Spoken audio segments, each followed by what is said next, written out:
affects both Muslims and non-Muslims alike. While you may not believe in the message of Islam in the Quran, you still live in a world where 1.8 billion Muslims do. It is a fair question to know the possible threats and issues of the world in which we live. And with the threat of terrorism around the world, specifically the groups that disrupt peace and threaten lives in the name of Islam, it is essential to understand where these ideologies arise, and if they are at all related to the Holy Scripture. The question to be answered today is, does the Quran promote peace? Answering in the affirmative, we have Ayatollah Sahawat Hussain and Hussain Ebady. Answering in the negative, we have David Wood and Robert Spencer. We would like each panelist to briefly introduce themselves to the audience, beginning with our guest panel of David Wood and Robert Spencer.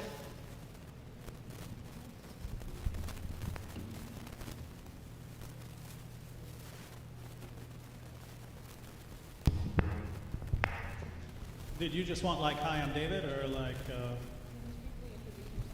Oh, hi, I'm David. Started studying Islam because my best friend in college wanted to show me that Islam is true, and so I started studying then, and eventually he left Islam, and I thought I was done with Islam. That was the only reason I was studying Islam. And afterwards, Muslims started challenging me to debates, so I'm still involved. So. Hi, I'm Robert. I suppose since David told you why he started studying this, I will too.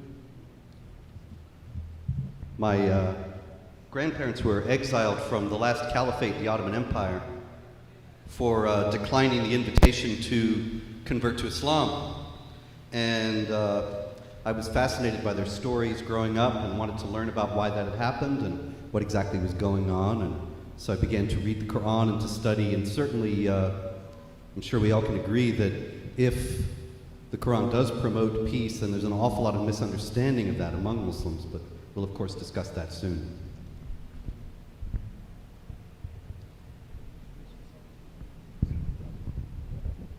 Bismillah ar-Rahman ar-Rahim.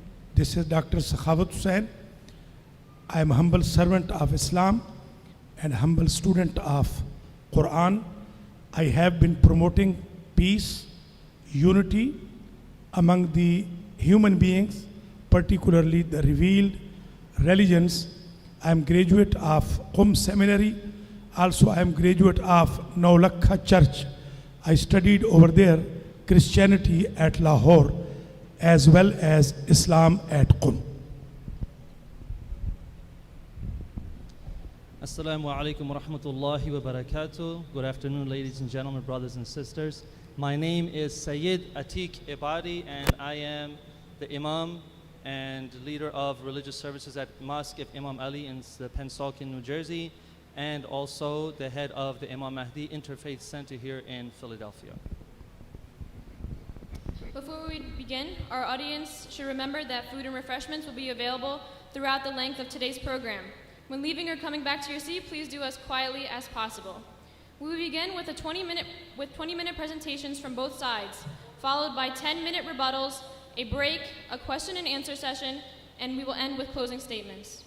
We will start with 20-minute presentation from each panel. The time of 20 minutes refers to the total presentation time for each panel. David Wood and Robert Spencer will both present for a total of 20 minutes, and Sayyid Atiq will be the sole presenter for his panel for 20 minutes. We ask the audience to please silence and turn off all electronic devices at this time, and please remain silent during the presentations. You may applaud at the end of each presentation. Any interruption from the panelists or the audience will result in time being added to the speaker's presentation. I will indicate the time remaining during each presentation and when the time has ended. We will now ask our guest panel to present for 20 minutes.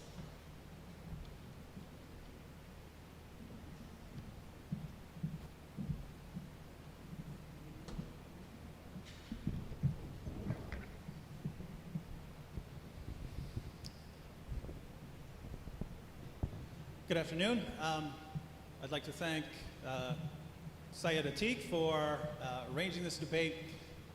It's becoming increasingly difficult in our time to have open discussions about very difficult topics because people become very quick to start calling each other names and shouting each other down. So it's refreshing to have a Muslim organization actually challenging two handsome geniuses to come in here and argue that the Quran does not promote peace. Unfortunately, the handsome geniuses couldn't make it, so stuck with Robert and me. But my point here is that just because we disagree, and we are going to disagree, doesn't mean that we don't respect each other. And I've always respected debaters. Even if I disagree with them on every other thing, I respect the fact that they're willing to stand up here and defend their beliefs and respond to objections and criticisms. I've been studying Islam. I guess I started studying a little bit in the 90s, but that was more secondary sources. I started going through the Muslim sources, I guess 15, 16 years ago, something like that. So I've been studying Islam for a while, and I don't really see much room for confusion about the role of violence in the Muslim sources. So I'm going to sort of just give a quick overview of what I think about Islam as far as what I think that Islam teaches, and I will of course be corrected later if I'm wrong. So the word Islam, start from the basics here. The word Islam means submission. A Muslim is one who submits, and submission here refers to submission to Allah. But Allah doesn't just tell you that you must submit to Allah. It tells you how you must submit to Allah. And you submit to Allah by unquestioningly obeying the commands of Allah found in the Quran and the teachings and example of Muhammad found in the Hadith. And you demonstrate your submission by believing certain things and by doing certain things. So this is similar to other religions. So in Islam, you would be required to believe certain things about Allah, angels, revealed books, prophets, and so on. And you would be required to perform certain deeds, such as reciting the Shahada, saying your 5 daily prayers, things like that. So you have to do certain things and believe certain things. Now, if Islam is a collection of beliefs and practices, how would this be different from other religions? Well, in the Quran, chapter 9, verse 29, for instance, Allah commands Muslims to fight those who do not believe in Allah nor the day of judgment, and those are two of the pillars of, two of the required articles of faith. So it's a command to fight people based on what they believe about certain things. And in the Hadith, Sahih Muslim, number 129, for instance, Muhammad said that he'd been commanded to fight people until they say that there's no God but Allah, until they perform the daily prayers and give the prescribed alms. Notice the practices. He's commanded to fight over the practices. So Allah commands Muslims to fight over the beliefs, and Muhammad commands Muslims to fight over the practices. Hence, jihad, right? That's where jihad, there are different kinds of jihad, but that is an important one of them. People who refuse to submit are to be fought until they submit. Now, I understand that there are lots of Muslims who don't agree with those last few sentences I said about being required to fight, at least in certain circumstances, not in all circumstances, but being required in certain circumstances when the Muslim community is able to fight people based on their beliefs and practices.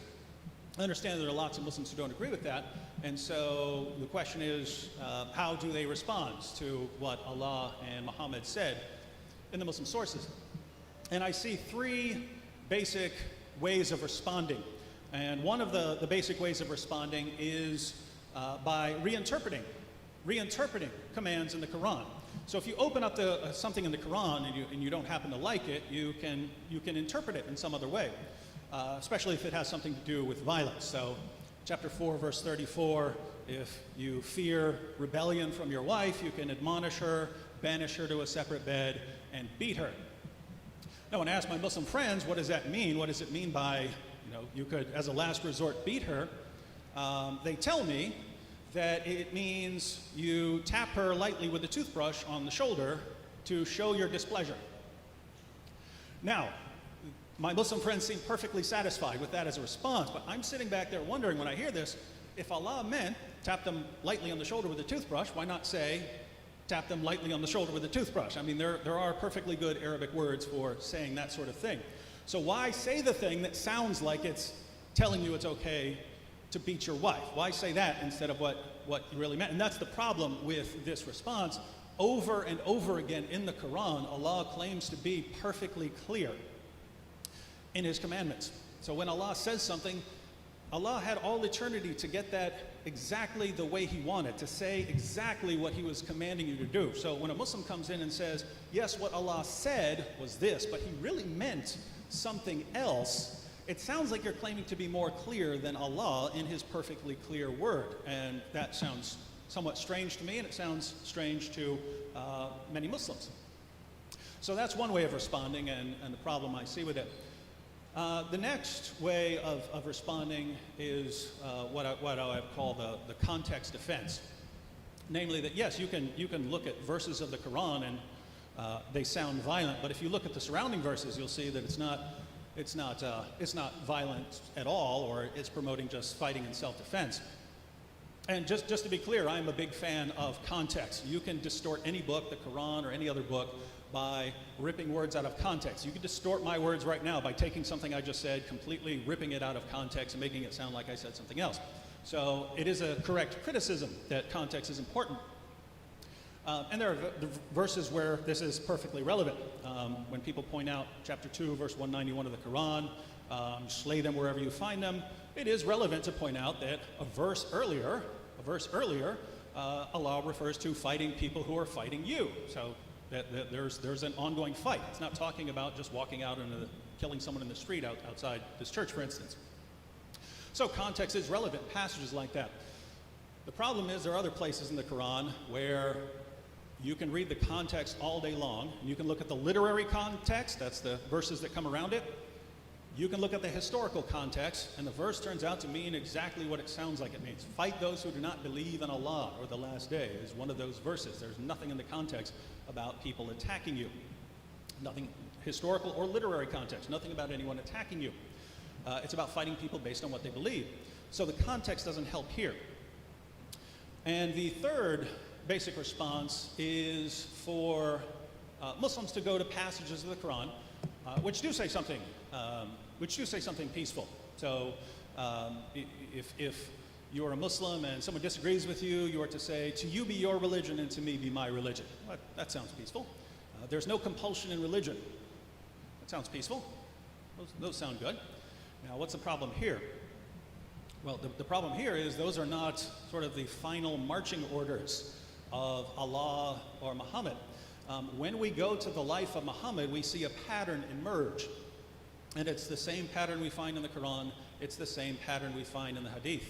Namely, that when Muhammad was completely outnumbered in Mecca, and any sort of confrontation with the unbelievers, any sort of physical fighting could have resulted in the Muslim community just being wiped out, Muslims were told to preach a message of peace and tolerance. Don't even fight. Don't fight even in self-defense.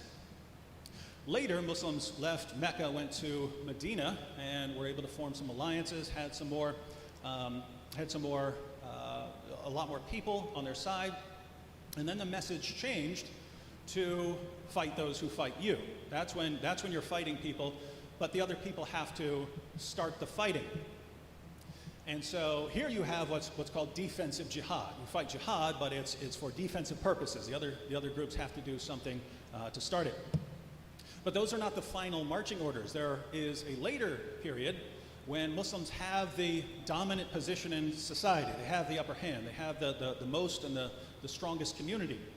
And that's when the commands change from fight those who fight you to fight those who do not believe. Now you have the subjugation of non-Muslims and non-Muslim groups.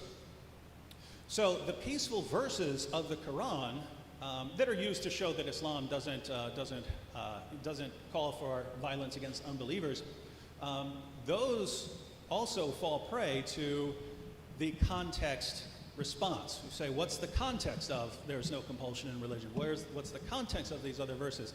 And you find that once you put all of the various Muslim teachings into a logical order, you get a pattern that emerges. And the final marching orders are for when Muslims are in a position to subjugate others, and then they are called on to do so. Again, I'm not saying Muslims in here agree with that, but that is what Islam teaches as far as I can tell. And to expand upon some of this, we'll have Robert Spencer. Thank you, David. Thank you all for being here. And as David is saying, there is a certain progression in the development of the Quran's teaching on relationship with unbelievers. And he cited chapter 109, Surah 109 of the Quran, which says, say to the unbelievers, you have your religion, and we have ours, and essentially we'll leave each other alone. And then you have defensive jihad and offensive jihad. Offensive jihad being based solely on fighting unbelievers because they are unbelievers. And thus it is not defensive until there are no more unbelievers left to fight. They have all been converted or subjugated under the rule of Islam or killed.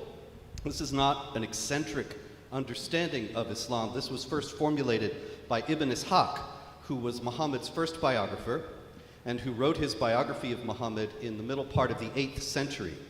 And all the biographies of Muhammad since then, both friendly and unfriendly to him, have been based on Ibn Ishaq because he contains material that other people simply don't have. He's the earliest available source. And he was aware, as many of the early Muslims were aware, that there was a certain discrepancy in the Quran's teaching on jihad and on the relationship with unbelievers. Sometimes it was saying you get along with them and coexist and speak to them more eloquent words than they are speaking to you and so on. And other times it's saying go to war. And so he explained that there was a progression from tolerance to defensive jihad to offensive jihad as the final stage. And this was based on the idea in the Quran that the different surahs from Mecca and from Medina, Mecca being the first part of Muhammad's prophetic career when he was based in Mecca and was a preacher of religious ideas without any political or military power, and Medina later being where he settled and became a military and political leader as well as a religious one, that the Medinan verses coming chronologically later cancel out or supersede or have a superior authority to the verses from Mecca. This doesn't, of course, mean that anything is taken out of the Quran or blotted out altogether. It's a matter of, as generally the Islamic scholars have explained, it is starting with Ibn Ishaq and going up through Ibn Qayyim and Ibn Kathir and the Tafsir al-Jalalain, which is one of the mainstream commentaries on the Quran, of course, among Sunni Muslims, and all the way up to the 20th century. You have the idea based on chapter 2, verse 106 of the Quran, whenever we abrogate a verse or cause it to be forgotten, we will supply one that is just as good or better.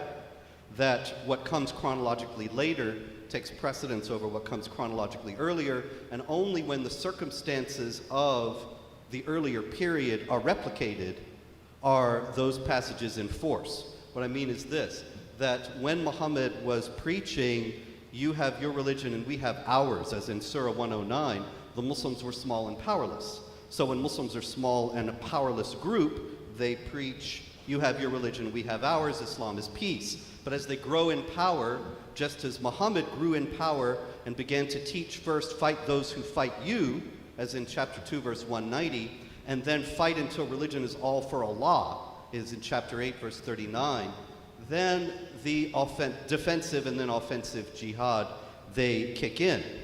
Now I should also add, just to make sure that we understand each other at this point, that many people will say, no, jihad is spiritual altogether.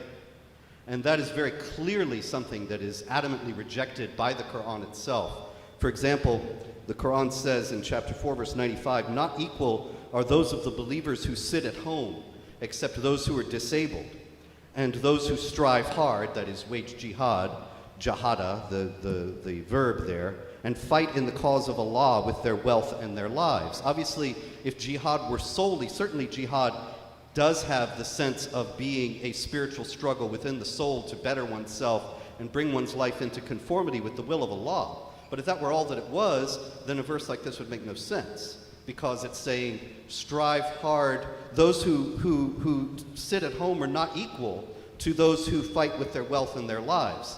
A spiritual struggle does not ordinarily involve one's wealth and one's life. Actually, it does ordinarily involve sitting at home and praying and devoting oneself to spiritual exercises and devotions and so on.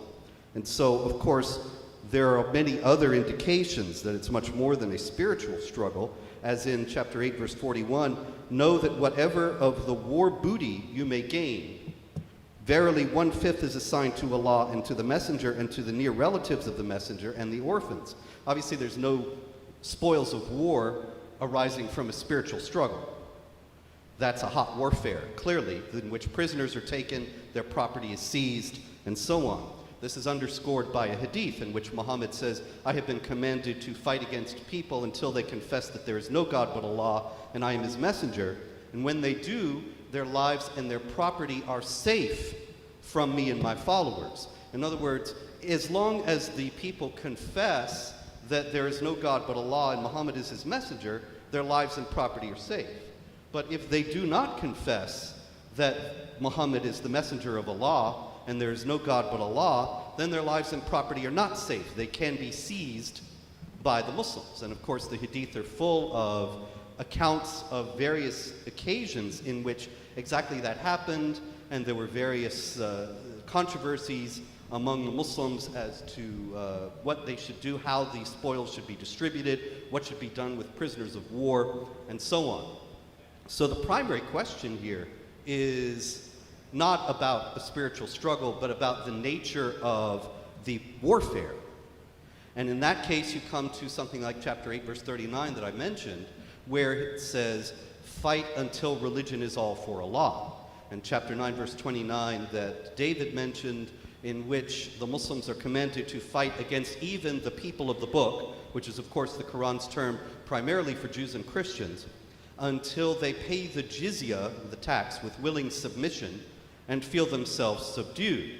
Now this verse is predicated by saying, fight against those who do not believe in Allah in the last day, and do not forbid what he has forbidden. So clearly the problem with the people who are being fought is not that they are fighting the Muslims. There's no mention made of that. Now, there are many other exegetes who might say, oh, well, that was the circumstances, but actually the generally understood view is that this whole passage of chapter 9 was revealed after Muhammad's expedition to Tabuk in northern Arabia, when he went up to fight against the Byzantines and found that the Byzantines had left.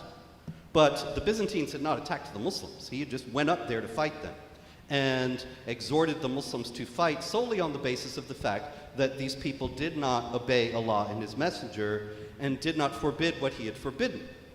So as long as there remain people who do not obey Allah and his messenger and do not forbid what he has forbidden, the command to fight still remains. Obviously, while I'm sure that this view is not held by the gentleman here to my right, at the same time, unfortunately, it is held by all too many Muslims today. And I hope that, above all, that if these gentlemen make the case here to us that Islam should be understood in a peaceful way, that they will devote their efforts within the Muslim community to convincing the Muslims who've been responsible for jihad attacks around the world that they are misunderstanding Islam and need to lay down their arms. Thank you.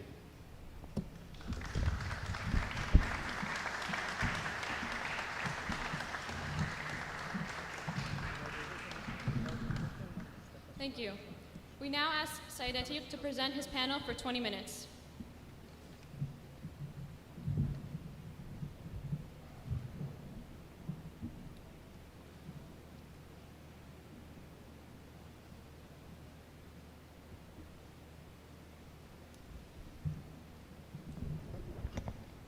أعوذ بالله من الشيطان الرجيم بسم الله الرحمن الرحيم الحمد لله رب العالمين والصلاة والسلام على سيدنا محمد وآله الطاهرين صل على محمد وآل محمد السلام عليكم ورحمة الله وبركاته.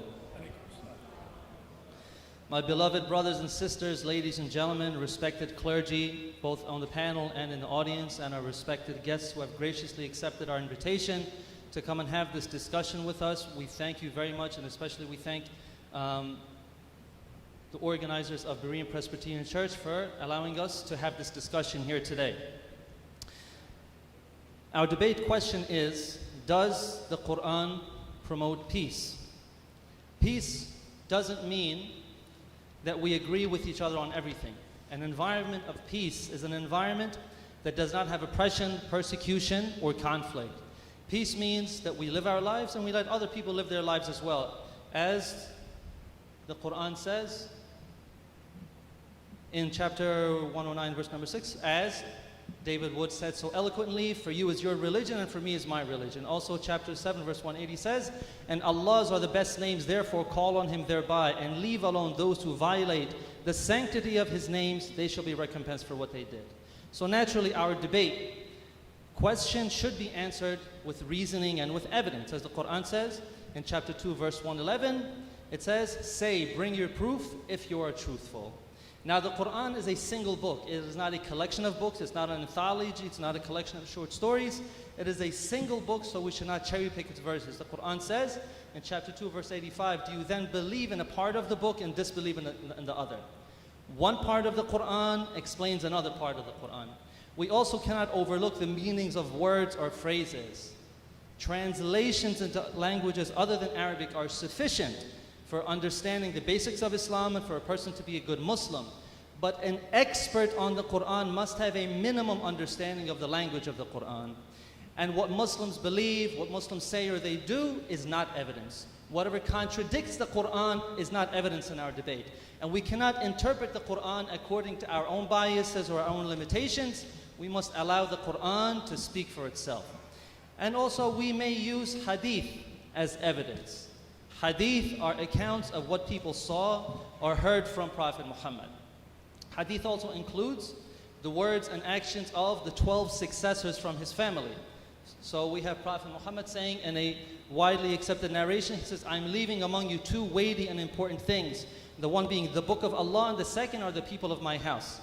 So after Prophet Muhammad died, the general Muslim community, they did not follow his family, and the authority was taken by others that the Prophet had not endorsed. So some of these rulers after Prophet Muhammad, they sent the Muslim armies into foreign lands. And to gain public support for their military adventures, they enlisted influential figures to start fabricating hadith. So we have Prophet Muhammad saying, O people, many lies have spread around and they are considered to be my hadith. Whoever forges lies and calls them my sayings has filled up his seat with fire. And Imam Ali, the first successor, said after the Holy Prophet, there were more such lies. So some fabricated hadith made it a sin to rebel against tyrants. This worked out very good for a tyrant. Or some others encourage spreading Islam through offensive war. And this works for a person who wants to spread his empire.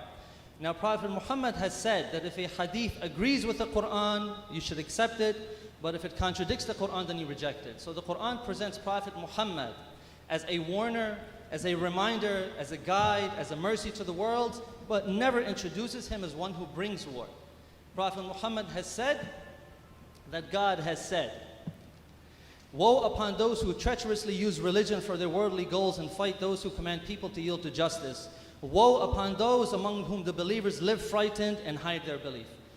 This saying perfectly demonstrates what ISIS does today.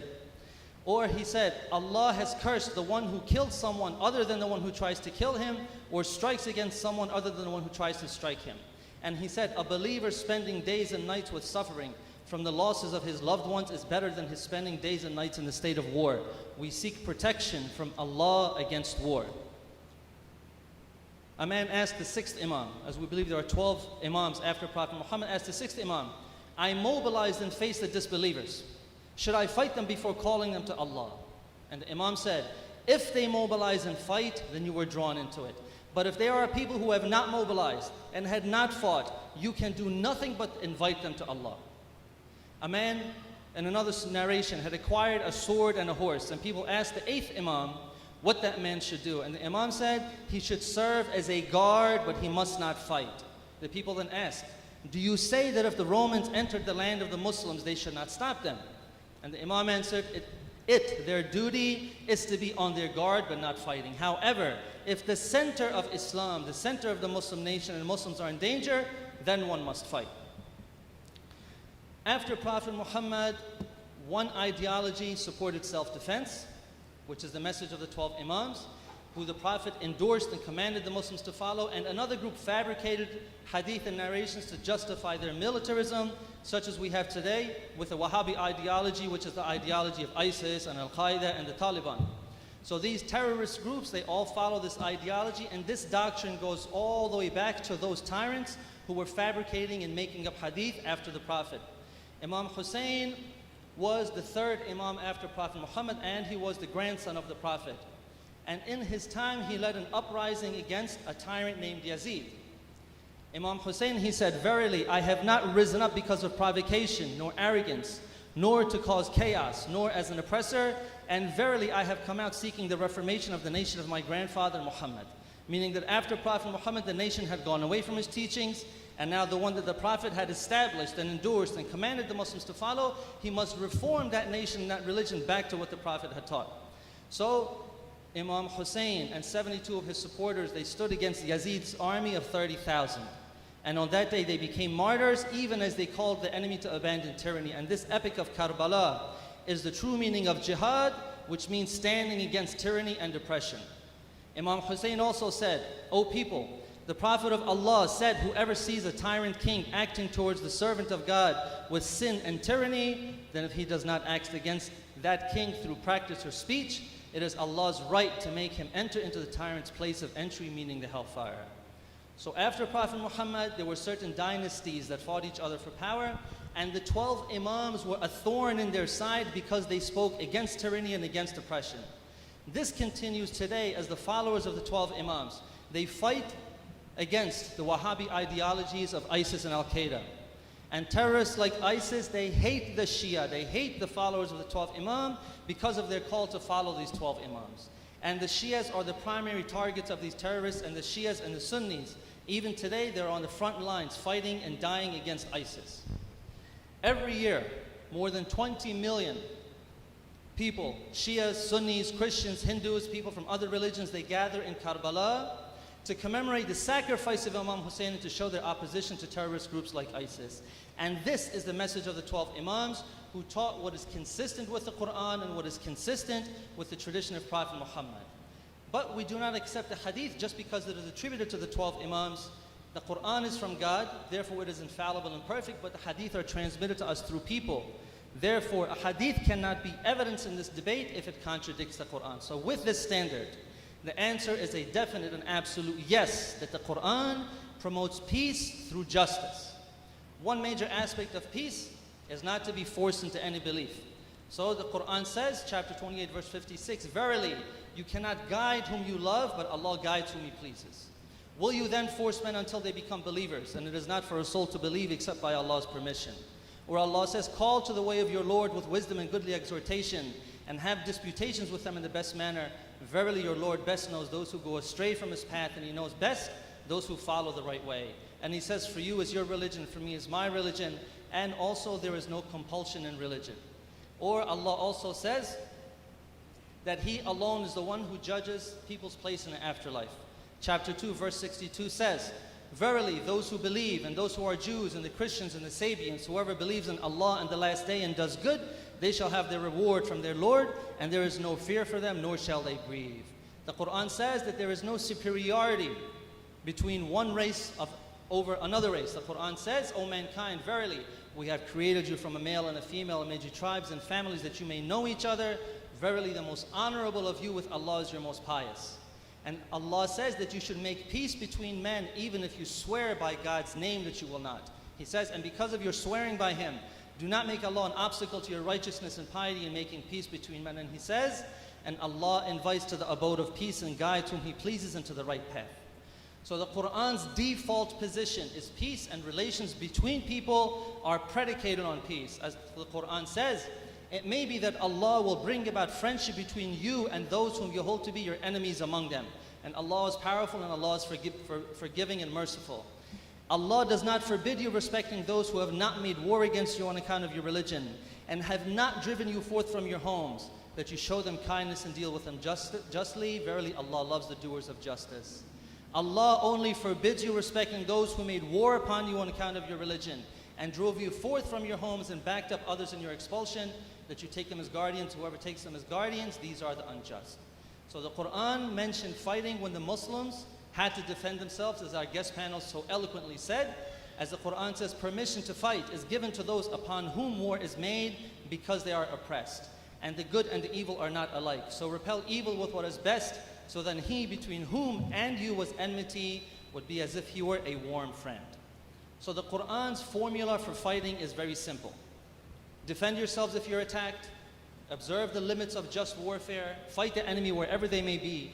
If the enemy withdraws, then there is no more fighting. If someone seeks protection from you from the enemy, grant it. If the enemy calls for peace, God is forgiving, and hostility is against oppressors and aggressors, never against non-combatants. We shall see an example of this in the next passage from the Quran, where Allah says, and fight in the way of Allah with those who fight with you. And do not exceed the limits. Verily Allah does not love those who exceed the limits, and kill them wherever you find them. Thankfully, some of those who criticize Islam for being violent, they no longer quote this passage as one being violent, because they have been called out for misquoting and cherry picking this verse that says, and kill them wherever you find them. Thankfully, our guest panel has quoted this as one of the verses of peace. Further says, and drive them out from where they drove you out, and persecution is severer than slaughter. And do not fight with them at the sacred mosque until they fight with you in it, but if they do fight you, then slay them. Such is the recompense of the disbelievers. But if they desist, then verily Allah is forgiving, merciful. And fight with them until there is no persecution, and religion should be for Allah, meaning that those who attack you are trying to stop you from practicing your religion until your religion is restored. But if they desist, then there should be no hostility except against the oppressors.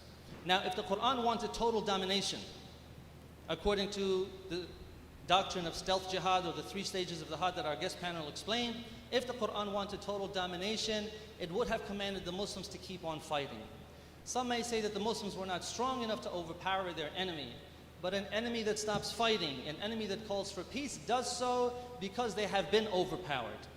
And in the Quran, whenever the enemy stops fighting or calls for peace, the Muslims are commanded to accept peace. The Quran never commands the Muslims to reject peace or to continue fighting when the enemy stops.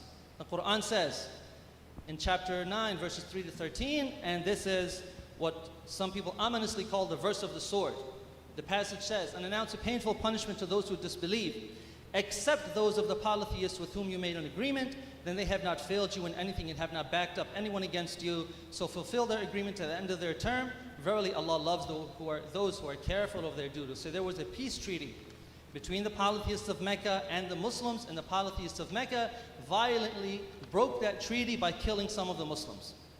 It continues. So when the sacred months have passed, then slay the polytheists wherever you find them, and take them captives, and besiege them, and lie in wait for them in every ambush. Every one of these is an example of a tactic of warfare that every nation uses. This is standard tactics of war. Then it says, then if they repent and keep up prayer and pay the poor rate, leave their way free to them. Verily Allah is forgiving and merciful. So those who join the Muslims are forgiven. And if one of the polytheists seeks protection from you, grant him protection until he hears the word of Allah. Not that he becomes forced to convert. Until he hears the word, then make him attain his place of safety. This is because there are people who do not know. How can there be an agreement for the idolaters with Allah and with His Messenger, except those with whom you made an agreement at the sacred mosque? So as long as they are true to you, be true to them. Verily Allah loves those who are careful of their duty. So it means keep peace with those who keep peace with you. It continues, how can it be, while if they prevail against you, they would not pay regard in your case to ties of relationship nor those of covenant. They please you with their mouths while their hearts do not consent, and most of them are transgressors. They have taken a small price for Allah's communications, so they turn away from His way. Verily evil is it that they do. They do not pay regard to ties of relationship nor those of covenant in the case of a believer, and these are they who go beyond the limits. But if they repent and keep up prayer and they pay the poor rate, they are your brethren in faith, and we make the communications clear for a people who know. And if they break their oaths after their agreement and openly revile your religion, then fight the leaders of disbelief. Verily their oaths are nothing, so that they may desist. It emphasizes that fighting is only against those who have violated the treaty. And the next verse says, so will you not fight a people who broke their oaths and aimed at the expulsion of the messenger, and they attacked you first? Do you fear them? But Allah is most deserving that you should fear Him if you are believers. So this verse, chapter 9, verse 5, which is called the verse of the sword, is used against the Quran, is used against Islam to try to show that it is a violent religion, that it says to go kill people just because they're of a different religion. But the context obviously shows that this is absolutely not the case. Now the Quran says in verse 929, which is another verse that is famously quoted by the anti-Islam movement, it says, "Fight those who do not believe in Allah, nor in the last day, nor do they prohibit what Allah and His Messenger have made sacred, nor follow the religion of truth from those who have been given the book, until they pay the tax and acknowledgement of superiority, and they are in a state of subjection." So we should make a point here. In Islam, there are two categories of things that are forbidden. Some things are forbidden like pork, and other things are what we call sacred like human life. So if I am starving, I can eat pork to save my life. But if I'm starving and someone won't give me his food, I cannot kill that person to take his food. This is the difference between what is forbidden and what is sacred. And this verse is talking about those things that are sacred. The terminology, حَرَّمَ اللَّهُ وَمَا يُحَرِّمُونَ حَرَّمَ اللَّهُ, this terminology, حَرَّمَ اللَّهُ, is only used in the Quran to refer to things that God has made sacred. By attaching the holy name of Allah to the prohibition, God emphasizes its sanctity. Verse 937 also mentions this terminology, حَرَّمَ اللَّهُ, to refer to the sanctity of the sacred months in which killing and fighting are forbidden. And there are three other places where this terminology, حَرَّمَ اللَّهُ, is used. And there are the last three verses mentioned here, which have almost exactly the same wording. And do not kill the soul that Allah has forbidden. حَرَّمَ اللَّهُ. Allah has forbidden that life to be killed, except in the requirements of justice. And all three have exactly the same wording. If this referred to all forbidden things, as our guest panel has said, that Muslims are fighting these non-believers just because they are non-believers, then the Prophet himself would have fought all of the Jews and Christians who were near him, but he did not. This did not happen. Verse 929 refers to the sanctity of human life. It calls for retaliation against those who commonly take human life like terrorists, those who do not respect the sanctity of life. And the verse is not referring to all Jews and Christians. It's not referring to all Jewish and Christian communities, but because it clarifies it by the word min, which means from. So you'll see whenever the Quran mentions disbelievers and people of the book, meaning Jews and Christians in the same sentence, إِنَّ الَّذِينَ كَفَرُوا مِنْ أَهْلِ الْكِتَابِ. Verily the disbelievers from the people of the book, not all of the people of the book. So only those communities who violate the sanctity of human life, they are the ones to be fought. And after their defeat, they are not released to go out and continue what they're doing without consequence, but they fall under the guardianship of the Muslims. Under the guardianship of the Muslims, their rights and their duties will be exactly the same as the Muslims, except that they pay a tax called the jizya, but they do not pay the zakat and the khums that the Muslims pay, and they are not required to perform military service. So verse 929 does not abrogate previous verses, but falls completely in harmony with them. The violent verses in the Quran do not abrogate the peaceful verses, because violent verses do not exist in the Quran. A violent verse would say, you used to fight in self-defense, but now you must attack first. But no such verse exists in the Quran. An abrogation does not change what is sacred and does not change what is forbidden absolutely. Human life is sacred, and killing an innocent person is always forbidden. A life can only be taken in retaliation for murder or terrorism, as the Quran says, "For this reason did we prescribe to the children of Israel that whoever kills a soul, unless it be for manslaughter or for mischief in the land, it is as though he killed all men. Whoever keeps it alive, it is as though he kept alive all men." So it becomes very clear that these two verses, which are two of the strongest verses, or probably the strongest verses that the anti-Islam movement uses to try to show that the Quran is a violent book, absolutely has nothing to do with aggressive warfare or offensive violence. It is defensive. It is protecting the oppressed. Does the Quran promote peace? The only answer supported by reasoning and evidence is yes, the Quran promotes peace through justice. And this is emphasized by the verse that our guest panelist, our respected Robert Spencer, just read for as an example of the Quran being violent. He quoted 839. He said, "Fight with them until their religion should only be for Allah." But the verse says, "And fight with them until there's no more persecution, and religion should only be for Allah. But if they stop fighting, then surely Allah sees what they do." Wassalamu alaikum wa rahmatullahi wa barakatuh.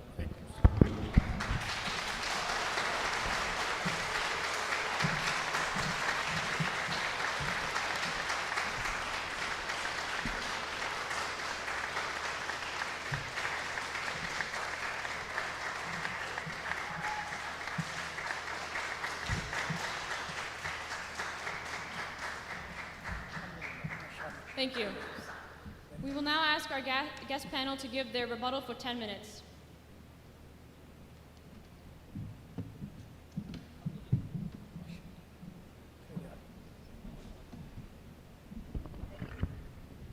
Let me start with that last verse mentioned.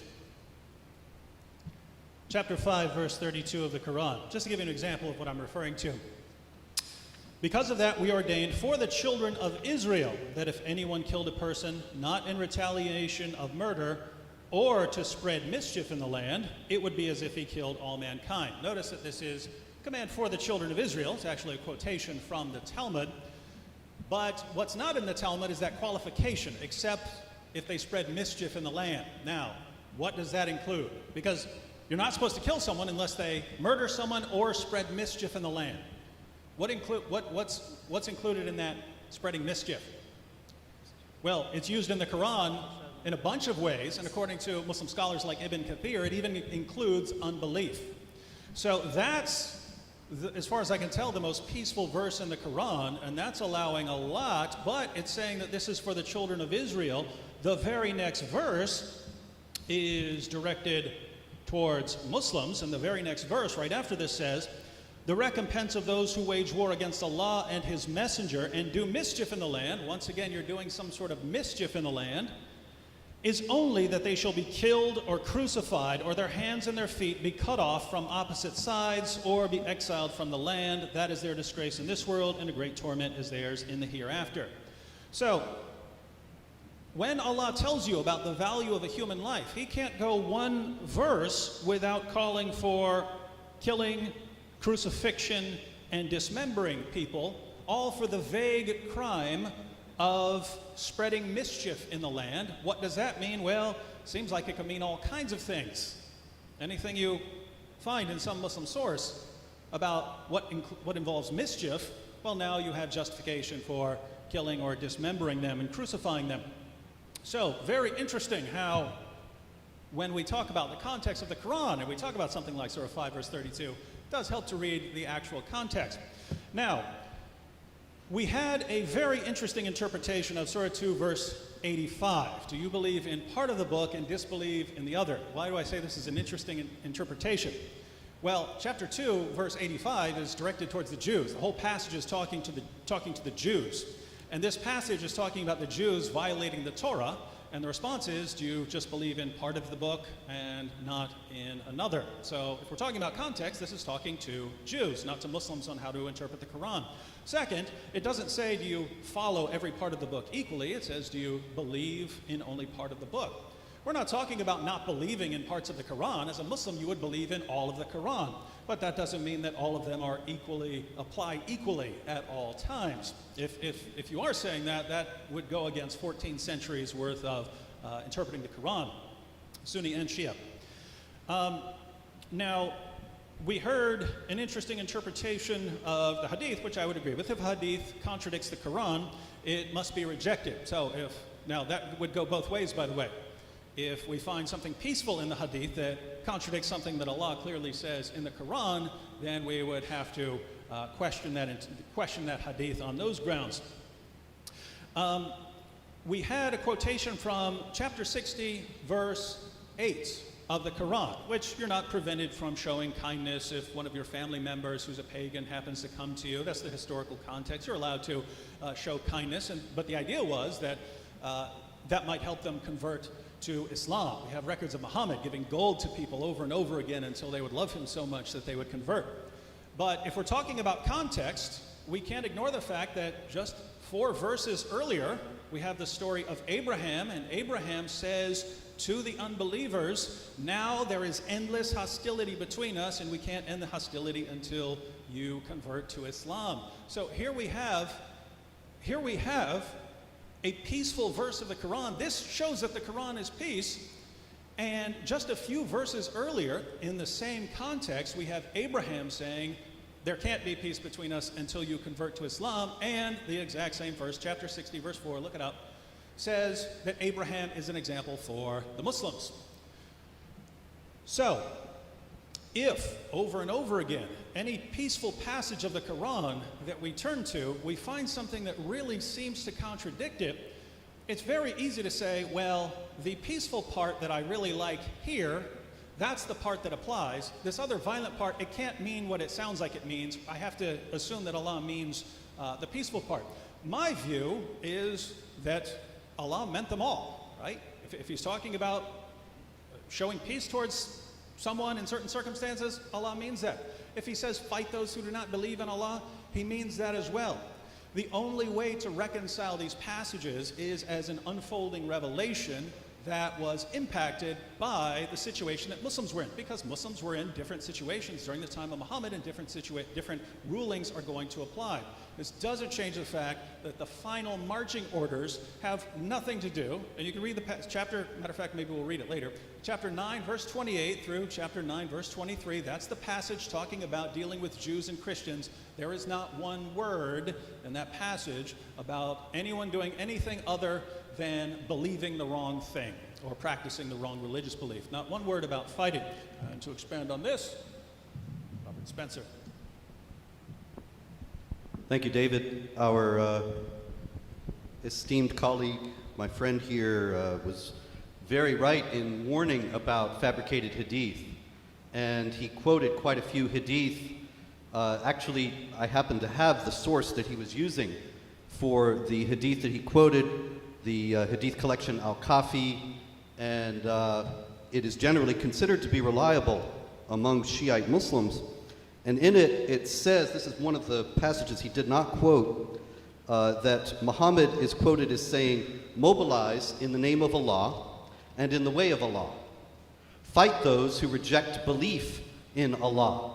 Fight those who reject belief in Allah. He doesn't say fight those who reject belief in Allah if they fight you or if they attack you, but simply because they reject belief in Allah. This is underscored by the fact that he goes on to say, when you meet these people, you give them three choices.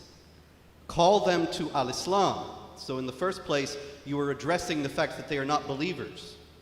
You are not asking them to lay down their arms or dealing with them in any kind of context of war previous to that. You're calling them to Islam.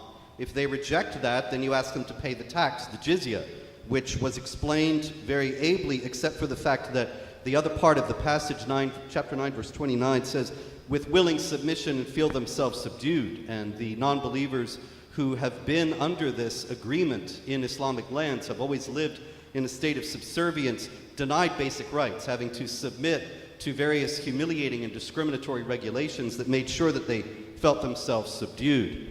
Also, when we are dealing with these kinds of issues, it is important to evoke authorities that are generally respected among Muslims who delineate the understanding of these passages for Muslims.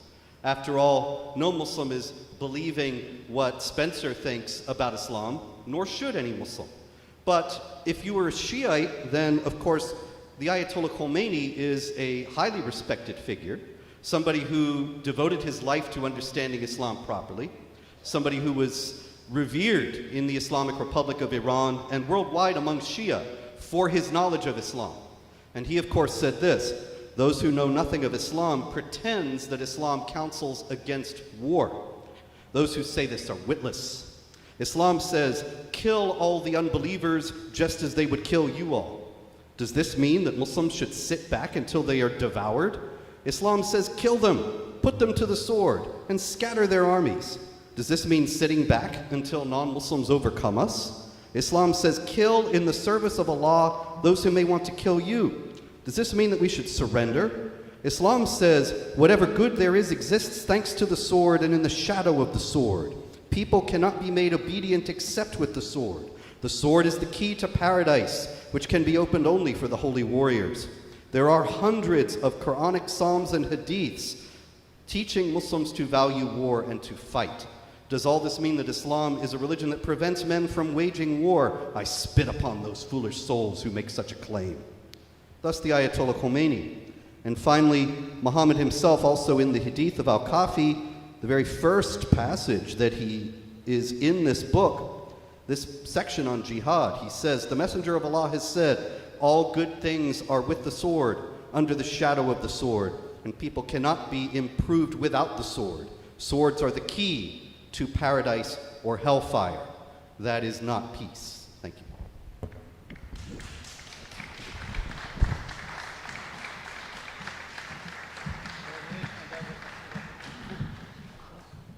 Thank you. And now Sayyid Atiq will give a 10-minute rebuttal for his panel.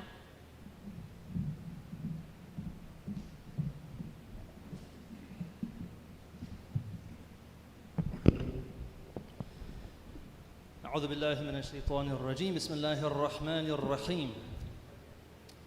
We thank our guest. Okay, sorry. Can everyone hear me? If anyone can hear me, please cannot hear me? Okay. So we thank our panel for quoting a verse for us in support of our argument. So we quoted verse 5, verse 32 of chapter 5, which says that if you kill one person, it's the same as you killed all people. And then they say, well, the next verse says otherwise. The verse says, and he read the verse, and he just glossed over the first few words of the verse that completely explain that the fighting is only allowed because of war that is made upon you. It says, the punishment of those who wage war against Allah and against His Messenger. What do you do with someone who wages war against you? Do you sit back and you ask them to please stop? Or do you have to defend yourself and act justice upon them until there's no more persecution? So we thank our guests for that. And it's a strike and a miss for every single verse that the anti-Islam movement tries to cite as evidence for the Quran being violent. It has never been proven that any of the verses are violent except by cherry picking or interpreting in a way other than how the Prophet has said to interpret the verses. And cherry picking hadith does not work either. Because if the hadith contradicts the Quran, then we don't accept it. That's plain and simple. We never said that the hadith collections are 100% correct. We say that they contain correct hadith, authentic hadith, and fabricated hadith. So thank you for reciting for us a hadith that we do not accept. So the methodology of the anti-Islam movement has a number of steps. Number one is to cherry pick verses to present the Quran as violent, like verse 489. If you were to read the entire context of that verse, you would see it has nothing to do with offensive warfare. When the context is shown to be peaceful, you just jump to another verse. When there are no more verses left to cherry pick, they say that violent verses abrogated the peaceful ones. When it's shown that violent verses do not exist, well, let me go and cite a violent hadith. When the hadith is shown to contradict the Quran, then they go and cite a scholar whose opinion agrees with them. When the opinion is shown to be inconsistent with the Quran, or that it is not really saying what they say it says, then they cite Muslim rulers who invaded non-Muslim countries. When it's shown that these rulers acted against the Quran, then they try to link the Quran to Muslim terrorists. When it's shown that terrorists violate the Quran's teachings, they link the Quran to policies of Muslim majority countries. When it's shown that those countries do not operate according to the Quran, they attribute cultural practices to Islam. When it's shown that culture is not a source of Islamic teaching, they proclaim disbelief and shock at how so many Muslims could misunderstand the Quran. When it's shown that their disbelief is irrelevant because saying, oh my God, does not count as evidence, they claim that Muslims are lying through the doctrine of taqiyya. When it is shown that taqiyya does not apply, they cherry pick a verse and start this cycle all over again. So the anti-Islam movement associates the Quran with what they call stealth jihad. And one of our respected guest panelists, Robert Spencer, has a website called jihadwatch.org, and I encourage all the brothers and sisters to go and read his material and see his videos. And you will see where things are cherry-picked and misinterpreted. So the first thing says, the first step of this stealth jihad is to call for peace when the Muslims are weak. The second is to defend yourself when you're capable of defending yourself. And the third is to spread Islam by violence when the Muslims are strong. So stealth jihad only works if the Quran allows aggression. But as we have seen from every verse that we have quoted and that they have quoted, we have shown that the context completely and utterly shows otherwise. Either the context shows otherwise, or the meaning of the verse that they don't interpret properly because either they haven't read the proper interpretation or they don't understand the Arabic well enough. It shows that it is not dealing with attacking people offensively. So since the Quran doesn't allow stealth jihad, then the very idea of stealth jihad is anti-Quran. And they also rely on the concept of abrogation, which means to repeal or cancel. They say that violent verses came after the peaceful verses, so the violent verses abrogated the peaceful ones. But for this to work, the violent verses must exist in the first place. Since the Quran only allows self-defense, there's no abrogation of peaceful verses, so stealth jihad, or this three-step process of jihad, has no place whatsoever in the Quran. Even when the Muslims are called to self-defense, the Muslims must not cross the boundaries of ethical warfare, as we explained earlier in chapter 2, verse 190, and fight in the way of Allah with those who fight with you and do not exceed the limits. So, Ayatollah Sistani, who is one of the highest ranking scholars in the world of Shia Islam, he expanded on these limits in an address that he made to Iraqi soldiers fighting against ISIS. You know ISIS, the murderers and the terrorists and the rapists and the pillagers who kidnap people and take slave girls and do horrible and horrific things. When the Muslims went to fight against them, these are the instructions from Ayatollah Sistani. He says, God has called for jihad and has privileged the warriors. It is necessary then to learn these conditions and etiquettes of jihad thoroughly. Do not indulge in acts of extremism. Do not disrespect dead corpses. Do not resort to deceit. Do not kill an elder, a child, or a woman. Be attentive to the sanctity of the human souls. Be attentive to the sanctity of the lives of those who do not fight, such as the weak, the children, the women, even from families of those who fight with you. Do not accuse others of blasphemy, which could then lead to their death. Never inflict harm on non-Muslims, regardless of their religion and sect. The Muslim must protect his non-Muslim neighbors in the same manner and vigor as he would when he protects his own family. Do not steal the money of others. Do not disrespect the corpse of the dead. Do not violate the sanctity of their women and houses. Do not enter their homes. Do not verbally abuse their women. Do not insult their honor, even if your enemies abuse your women and insult your honor. Do not deprive any people who do not fight you of their rights. Know that most of those who fight you are victims who have been led astray by others. Let your righteous actions, your just conduct, and your sound admonition serve as an example for them. Do not resort to oppression. It may be the case that when you adhere to good conduct and discipline, you suffer losses. Nevertheless, this is more spiritually rewarding. Show compassion towards them like you do with your own. Remember God at all times, and remember that one day you will stand before Him. Strive to act in the same righteous manner as the Prophet and his descendants in times of war and peace. Do not perform an action that will be the cause of your spiritual destruction. Unite, come together, and overlook your differences. Everyone must let go of sentiments which carry hatred and bigotry. So, they also quote what is called taqiyya. Taqiyya, as we said, means hiding one's faith to avoid death, injury, or property, or loss of property. They say that Muslims claim to be peaceful, but they're hiding their true plan to overpower you. Taqiyya is in the Quran, and every reasonable person would agree that lying to protect your life and to protect yourself against oppression is morally justified. The Quran says, he who disbelieves in Allah after his having believed, not he who was compelled while his heart is at rest on account of faith, but he who opens his heart to disbelief, on these is the wrath of Allah. So this verse was revealed about one of Prophet Muhammad's companions, Ammar ibn Yasir. The polytheists of Mecca captured Ammar and his parents and told them to reject Islam. Ammar's parents refused to reject Islam, so they were executed, but Ammar rejected Islam to save his life while his faith was pure at his heart. There is a narration about the period when the Shias were under persecution, as they are today in many countries. The narration says, once I said to Abu Ja'far, one of the 12 Imams, 2 of the people of Kufa were arrested, and it was said to them, denounce and reject Ali, who was the first Imam. One of them rejected and the other one did not reject. The one who rejected Imam Ali was released, and the one who did not reject him was killed. The Imam said, the one who denounced and rejected Ali was an expert of the law of his religion, and the one who did not denounce was in a hurry to go to paradise. Meaning that he understood that protect his life is more important than verbally saying something that is against your faith, because the faith is pure in his heart. Another verse about taqiyya, which is quoted by Muslim critics or critics of Islam, is chapter 3, verse 28. Let not the believers take the disbelievers for guardians rather than believers, and whoever does this, he shall have nothing of the guardianship of Allah, except that you are guard against them, guarding carefully. So it means that Muslims should not take disbelievers as their religious authorities, just like the non-believers would not take the Muslims as their religious authorities, except to protect yourselves from harm, which makes absolute sense. If you have to say something, you have to profess something to protect your life, to protect yourself from injury, to protect your family, this is reasonable. And the word awliya in this verse means masters or guardians in religion, as the Quran says in chapter 5, verse 55, verily your wali, your master, is Allah, His messenger, and those who believe, those who keep up prayers and pay the poor rate while they bow. So the anti-Islam movement cites taqiyya to brand Muslims as liars, but there's absolutely no basis for this or any of their other arguments in the Quran. Wassalamu alaikum.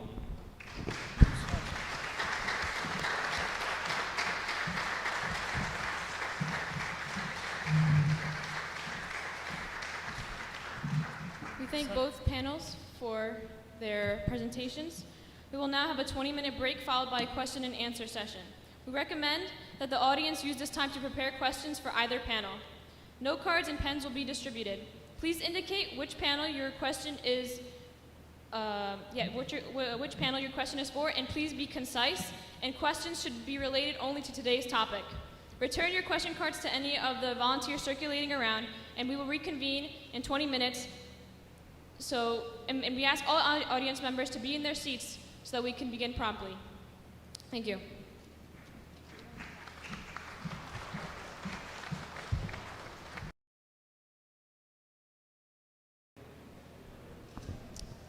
Okay, we're going to get started with the question and answer session now. Panelists will have 3 minutes to answer each question. We will alternate each questions with each panel. And once one side is finished answering a question, the other side will have a chance to answer the question as well with 3 minutes. I will indicate when there are 15 seconds left for an answer, and we ask that there be no applause during the question and answer so we can get through as many questions as possible before we have to start closing statements. So for the first question is for our guest panelists, and it says, if the majority of Muslims are nonviolent and one splinter group, i.e. ISIS or Al-Qaeda,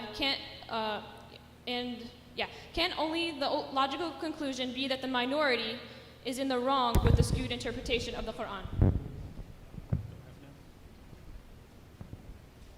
Well, as far as Islam is concerned, and this will be the same with anything else, it wouldn't matter if every Muslim in the world were the most peaceful person in the world. That would not change what Allah and Muhammad said 1,400 years ago. Or if every Muslim in the world were a terrorist, that would not change what Allah and Muhammad said 14 centuries ago. So Islam is defined by Allah and Muhammad in the Quran and the Hadith. It's not determined by majority vote today. If I said, well, lots of Christians are mean, so Jesus didn't teach love your enemies. What Christians do has no impact on what Jesus did. They're not building time machines and going back and changing the teachings. And so if we're talking about what Islam teaches, then we don't look to what Muslims are doing, although it's certainly relevant and might spur our interest to go and look at what Islam teaches. But I do object to the claim that it's only one tiny little splinter group.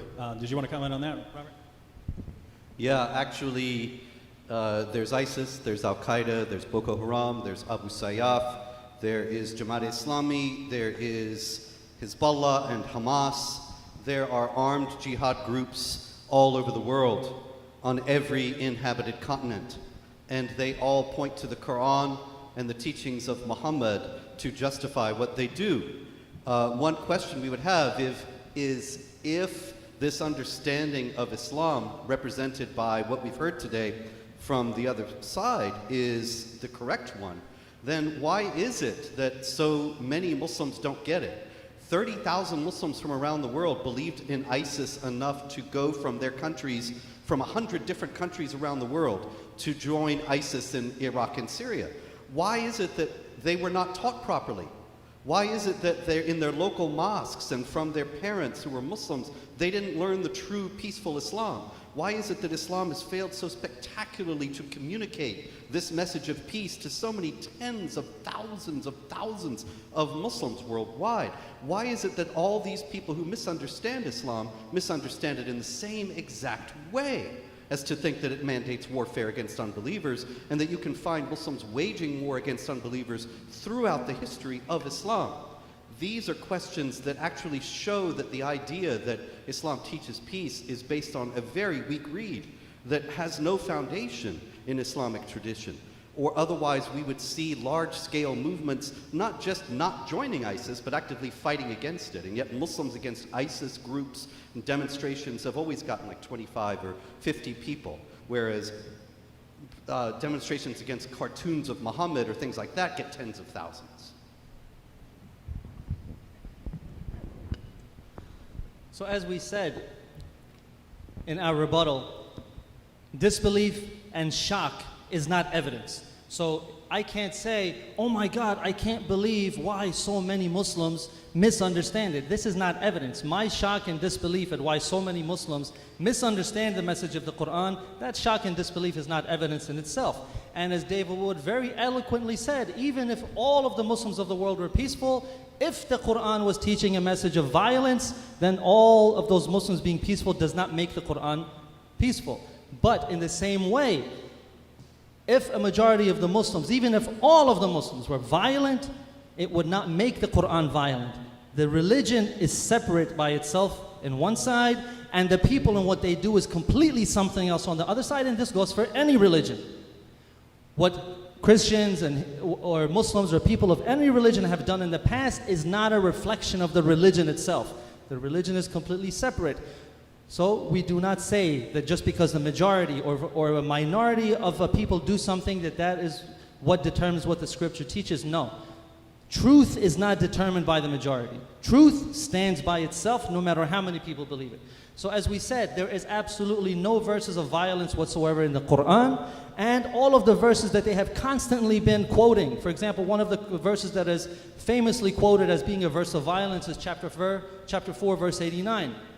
Which says, they desired that you should disbelieve as they have disbelieved, so that you may all be alike. Therefore take not from them guardians until they fly in Allah's way, but if they turn back, then seize them and kill them wherever you find them. So they quote this verse, they cherry pick it, but they do not read the verses before which say, and what reason do you have that you should not fight in the way of Allah and of the weak among the men and the women and the children, those who cry out and say, our Lord, cause us to go forth from this town whose people are oppressors, and give us from yourself a guardian, and give us from yourself a helper. So the first verse says there's people being oppressed and they're crying to you for help.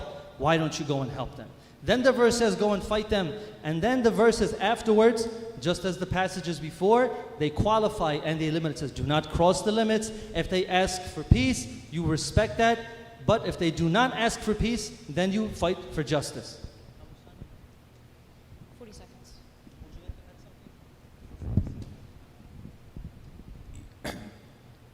With the due respect of all of you, especially David Wood and Robert Johnson, my humble request is, Quran is in Arabic, and each and every word of Arabic might have 70 meanings.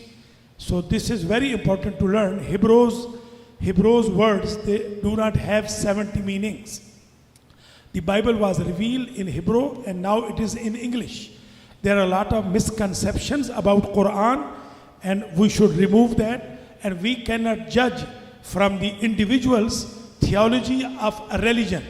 If all of the people are going to be against law, it doesn't mean the constitution of USA is wrong. Thank you. The next question we have is for the Muslim panel. Can you offer a coherent Quranic understanding of what it means for someone to perform mischief, as mentioned in the Quran ayah?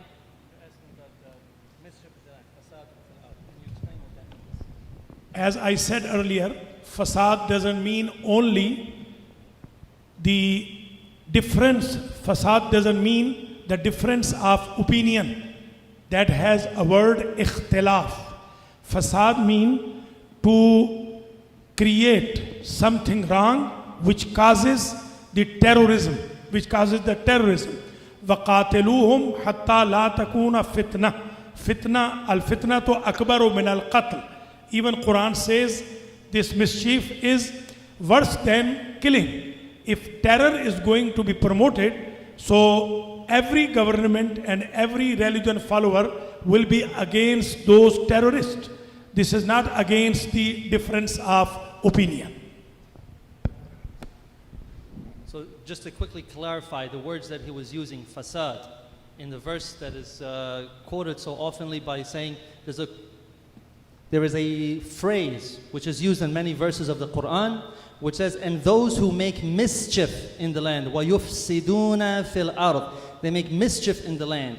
What he was explaining is that this mischief does not mean the difference of religion, but it means fitna, which means persecution, and the Quran says that persecution is worse than slaughter. Because if I, God forbid, were to kill someone, that's one person being killed. But if I establish persecution, that means that's murder, and massacres become widespread among the entire society. This is why persecution is worse than slaughter, and that mischief that is being talked about means persecution. Now our guest panel will have a chance to answer. Yes. First, on the sort of obvious level, if it meant persecution, again, there are perfectly good words for saying persecution. By saying mischief in the land, that leaves the door open for anything you want to say happens to be mischief in the land. And again, don't take this from me. Ibn Kathir says that the phrase can even refer to unbelief in the land. You're just an unbeliever. Well, that's mischief in the land. This is supposed to be a Muslim land. And this is not, I'm not quoting the Al-Qaeda handbook here. I'm quoting the most respected Sunni commentator of all time. And I know most of the Muslims here aren't Sunnis, but still, if the word were just clear, we wouldn't have this problem. If it had been those who oppress you or those who persecute you instead of those who make mischief in the land.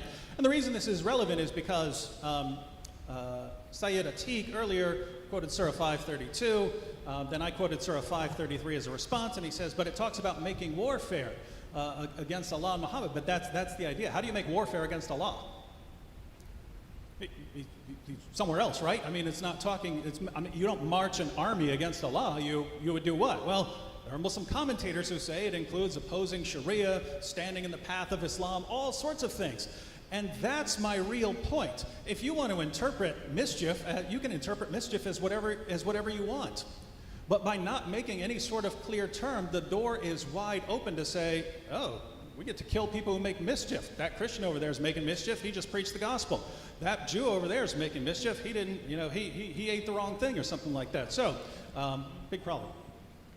Just to support what David is saying, the Islamic Republic of Iran, which of course follows 12 or Shiite Islam as its official religion, has charged numerous converts from Islam to Christianity with mischief in the land and imprisoned and tortured them as a result. And that's their only crime. Their crime is unbelief.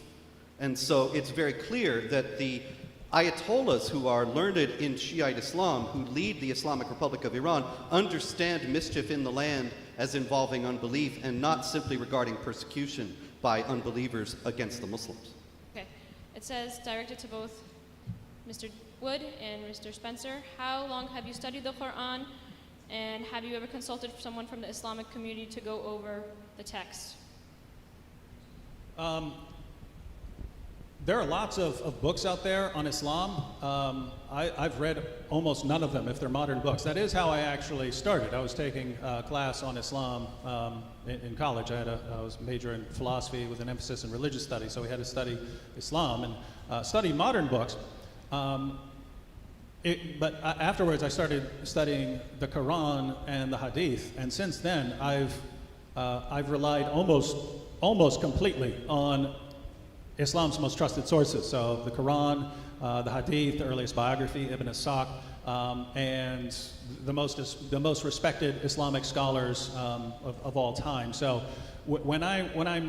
if I'm telling you that there's something about Islam that it teaches something, and I'm quoting scholars, I just want to be clear. This is not us trying to make things up, and it's not us just ignoring what Muslims say. We're saying here's what the Quran says.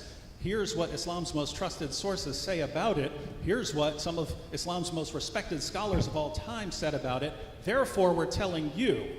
I mentioned earlier that maybe 15 years of reading the Quran and the Muslim sources. So, I first read the Quran in 1980. I've read it many times since then. I took courses on Islam in graduate school from Gordon Newby, the author of the Encyclopedia of Islam, and David Halperin, another scholar of religions. But mostly, like David, I read the Quran, I read Bukhari and Muslim, the Sunni Hadith, as well as Ibn Majah, Tirmidhi, and some of the other major Sunni Hadith, as well as some of the principal Sunni tafsir, the commentaries on the Quran, Ibn Kathir, Tafsir al-Jalalain, Qurtubi, and others. I've also studied Islamic jurisprudence, particularly the al-Quran of Ahmad van Denver, a German convert, and the Umdat as-Salik Sunni Shiite, the Shafi'i fiqh from Cairo, from Al-Azhar. and many, many other books trying to represent the majority understanding, the mainstream understanding of what Islam is, and to explain when the jihad terrorists cite Quran and Hadith as they do, and they explain what they're doing on the basis of what the Quran says and what Muhammad says, what exactly is in there, what is in the tradition. And this is what I have, in many books, been dedicated to revealing and to making clear to people. It's not, here again, just as David said, not my opinion, but the opinion of mainstream Islamic scholars, both contemporary and throughout history. Before I enter into this answer, it is very necessary to clarify that the individual's activity doesn't represent theology of the religion. So this is one of the important reasons Muslims are being defamed. If there is any terrorism by a Muslim, they say this is Islamic terrorism. And if a Christian does this kind of activity, they say it is Christian, doesn't say Christianity's terrorism. I regret both Christianity and Islam. They do not promote or teach terrorism. And terrorism or peace, they are different schools of thought. Most of the Muslims, including Sunnis, they are not terrorists. They are peaceful. And Islam is the religion of peace. Quran is the book of peace. Let me get to this answer. If you want to become a scholar, a clergy in Islam, you have to properly go to the seminary. If I say I am postdoctorate education and I do not have any degree, so I cannot be titled as doctor until I get degree from the university.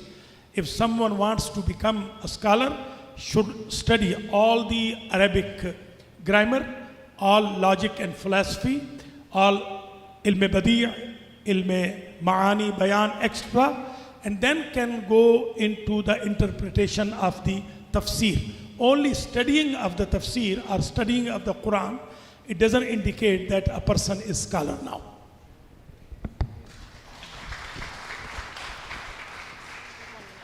Please, the applause takes up the time of the people as questions, please. So very quickly, in the few seconds that are left, I would just like to say that when we say, why is it that so many Muslims misunderstand the Quran and think it's violent? Well, it's very clear to us. We read it exactly as it's read, we read it in the context, we don't cherry pick or misinterpret. So why is it that we understand that it's peaceful? Isn't it possible that we have the correct interpretation? And as we said, that the anti-Islam movement, one of the tactics that they use is to try to take the policies of a country that has a Muslim majority and use that to judge the religion or the book by it, when it is not possible to do that. We don't do that with any other country and their religion. We should not do it with Islam and the Quran. Thank you. The next question is, you mentioned that the hadith that are used to interpret the Quran are not taken by the Shia as authentic. What is the process used to determine which hadith is authentic and which is not? First of all, if hadith is against the education of Quran, Prophet himself told us to reject it. فَضْرِبُوهُ عَلَى الْجِدَارِ. There is another very important issue that Prophet said, it is in the beginning of Muslim Sharif, that كَسُرَ عَلَيَّ الْوَضَّاعُونَ. There are a lot of people who are spreading fake statements on behalf of me.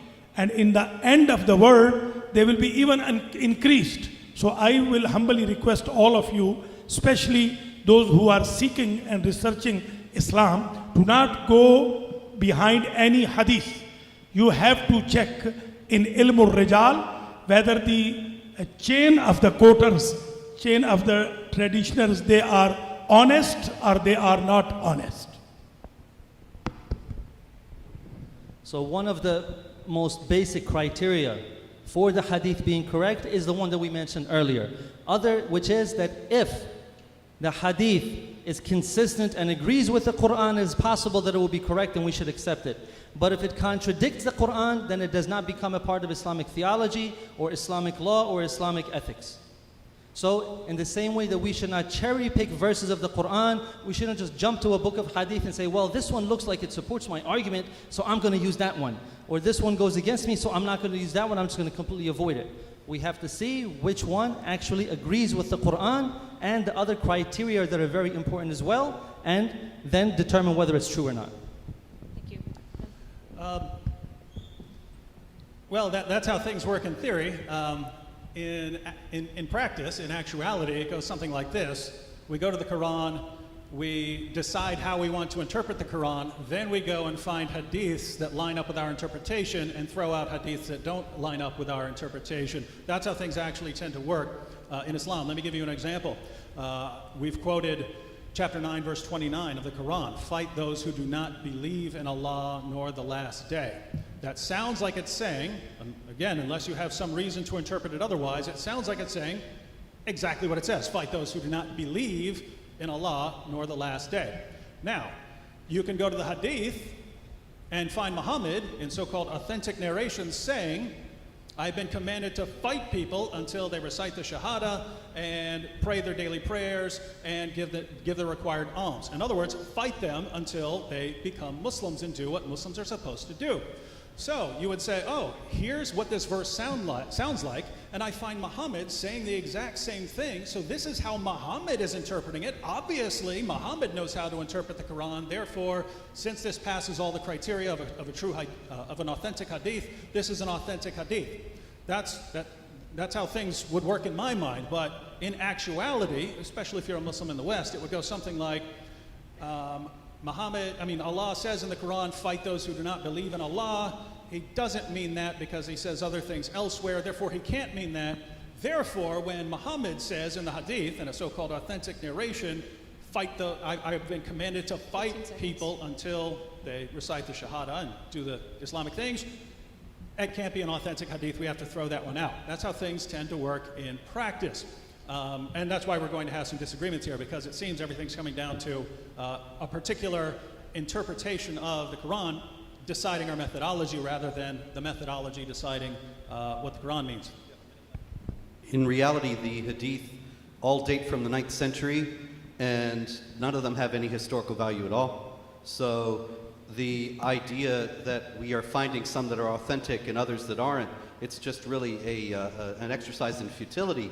But in Islamic theology, if they have an isnad chain, the chain of transmitters going back to people who knew Muhammad, and that chain is unbroken and all the narrators are reliable, then it's considered authentic. And there are authentic collections. There are 6 authentic collections of hadith among the Sunnis, and then among the Shia there are other collections that are deemed authentic that are generally accepted. I have one volume of Al-Kafi here, and the general consensus is that if a story is in one of those volumes, then the presumption is that it's authentic. It only becomes inauthentic when it becomes inconvenient as a point of debate, because it illustrates that Islam is enjoining violence. And then it's deemed inauthentic in a debate setting. But ordinarily in Islamic tradition, these things, if they're in the authentic hadith, then Muslims consider them normative for Islamic law. Thank you. Due to the lack of time, we're going to have to stop there with the questions and move on to the closing statements portion of the debate. We're going to ask now for our guest panel to have 10 minutes to present their closing statements.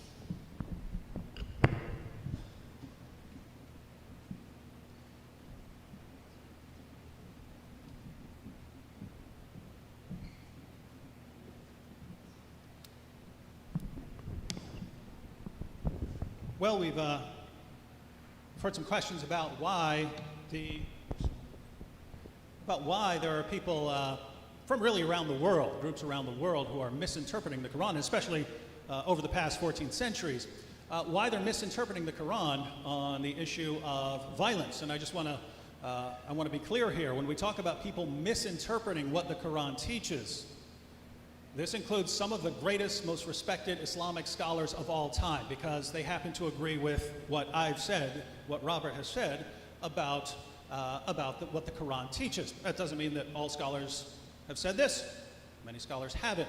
But we're pointing out that this sort of misinterpretation can be found in some of the most respected Muslim scholars and hadith collections and histories in the history of Islam. So why is there such misunderstanding?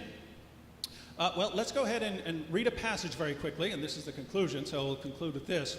I'm going to go ahead and read the entire passage in context of Surah 9, verse 29. We'll start at verse 28, where Muhammad had declared that the pagans can no longer take the pilgrimage to Mecca, and the Meccans were worried, where are we going to get money from now? Because they got a lot of money from the pagans and polytheists coming to Mecca for the pilgrimage. So, verse 28, this begins the passage, begins with, O you who believe. O you who believe, truly the pagans are unclean, so let them not, after this year of theirs, approach the sacred mosque. And if you fear poverty, if you're worried about losing money from not having the pagans there anymore, soon Allah will enrich you, if He wills, out of His bounty, for Allah is all-knowing, all-wise. So Allah is going to enrich them to make up for the lost money. How is He going to enrich them? Next verse. Fight those who believe not in Allah, nor the last day, nor hold that forbidden, which hath been forbidden by Allah and His messenger, nor acknowledge the religion of truth from among the people of the book, Jews and Christians, until they pay the jizya with willing submission and feel themselves subdued. Notice, every criticism offered against the Jews and Christians there, in justification for fighting us, has to do with what we believe or what we do. So the question here is, but I thought, according to Surah 2, verse 62, as Sayyid Atiq quoted earlier, I thought Jews and Christians were fine with Allah. We're believers too, right? Next verse, the Jews call Ezra son of God, and the Christians call Christ the Son of God. That is a saying from their mouth. In this they but imitate what the unbelievers of old used to say, Allah's curse be on them, how they are deluded away from the truth. Notice it's condemning us for what we say about Jesus. Well, where is the self-defense here? Why are Muslims commanded to fight if it's all about what we believe and what we say? Maybe it's in the next verse. They take their priests and their rabbis to be their lords in derogation of Allah. And they take as their Lord Christ the Son of Mary, yet they were commanded to worship but one God. There is no God but He. Praise and glory to Him. Far is He from having the partners they associate with Him. Nothing there. Maybe the next verse. Fain would they extinguish Allah's light with their mouths. Notice we're extinguishing Allah's light with our mouths, talking about what we say, what we preach about Jesus. Fain would they extinguish Allah's light with their mouths, but Allah will not allow, but that His light should be perfected, even though the unbelievers may detest it. Well, Allah is not going to allow us to extinguish His light with our mouths. What's He going to do? Next verse. It is He who has sent His messenger with guidance and the religion of truth to prevail it over all religion, even though the pagans may detest it. That's the end of the section. So Allah sent Muhammad to stop us from extinguishing Allah's light. How is Allah going to stop us from what we say, from what we preach, from extinguishing Allah's light with our mouths? That's the entire passage, 929. Fight those who do not believe until we pay the jizya, feel ourselves subdued. We are subjugated until we're not allowed to preach. As we're not allowed to preach in countries like Saudi Arabia, governed by Sunnis, countries like Iran, governed by Shias. So, why are so many people misinterpreting the Quran? Because Allah claims over and over again in the Quran, like a beating drum, that He is perfectly clear in His commands. We go to a passage like 929, we look for any hint of self-defense, we can't find it. Now, can you say, oh, well, you know, we go to these earlier Meccan chapters or whatever, and you have to interpret it in the light of that, and you have to go to the Arabic and become a scholar and all this. That's not what Allah says. He says it's clear in His commands. And if it says something different in earlier revelations, you don't say, well, now this one isn't clear anymore, therefore we have to go to some earlier revelation. Allah says in the Quran, chapter 2, verse 106, His method of interpretation is one of abrogation. And so I see two possibilities here. First possibility is that Allah means what He says. When He says that His revelations are clear, that that later revelations can abrogate or cancel earlier revelations, and therefore, when He says something peaceful, that's exactly what He means in that historical context. When He says, fight those who do not believe, that's exactly what He means in that sort of situation. So Allah is clear. That's one possibility. If that is the correct interpretation, then the Quran does not promote peace.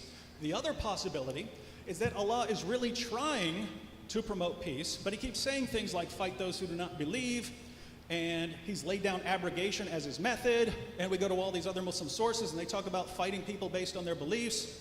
And so it's if Allah doesn't mean this, but He's made the only sort of coherent interpretation, one where you have certain stages, and once you have the final stage, then you violently subjugate people in the name of Allah. If that's the only coherent interpretation, then even if Allah meant something else, He didn't say it very clearly. In which case, the Quran still does not promote peace, because Allah accidentally said a bunch of very violent things.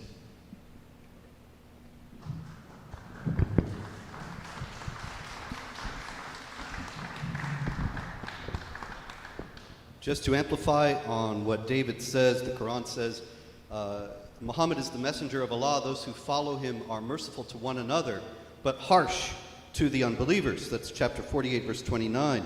Then in chapter 60, verse 4, Abraham says to his father, we have rejected you, and there has appeared between us and you hostility and hatred forever, until you believe in Allah alone. And there are many other passages as such. Chapter 9, verse 123, fight those of the disbelievers who are close to you, and let them find harshness in you. Now, if there's enmity and hatred between the believers and the unbelievers, and the believers have to be harsh to the unbelievers, there is an aspect of warfare to this that illuminates why, as David also illuminated, so many Muslims seem to get the impression that they have a responsibility before Allah to wage war against unbelievers. In chapter 2, verse 85, it says that the unbelievers will get disgrace in this world and on the day of resurrection. Now, how are the unbelievers, to whom the Muslims have to be harsh, and there's enmity and hatred between them and the unbelievers forever, how is it that the unbelievers are going to suffer in this world? Allah is not likely, or at least not so far, has parted the heavens and come down and punished the unbelievers in this world. But the Quran also directs in chapter 9, verse 14, fight against them so that Allah will punish them through your hands. That the unbelievers have to be punished in this world, and Allah will punish the unbelievers by the hands of the Muslims.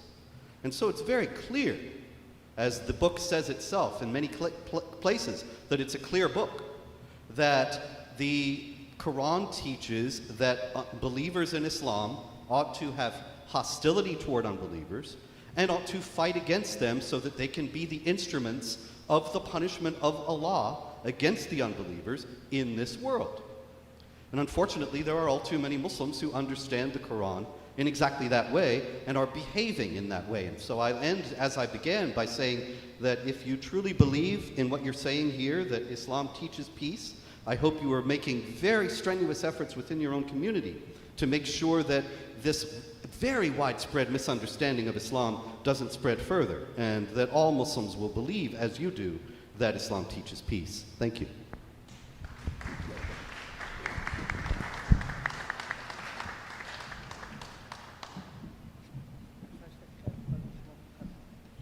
Thank you. Now, Sayyid Atiq and Sheikh Sakhawat Hussain will have 10 minutes to present their closing statement.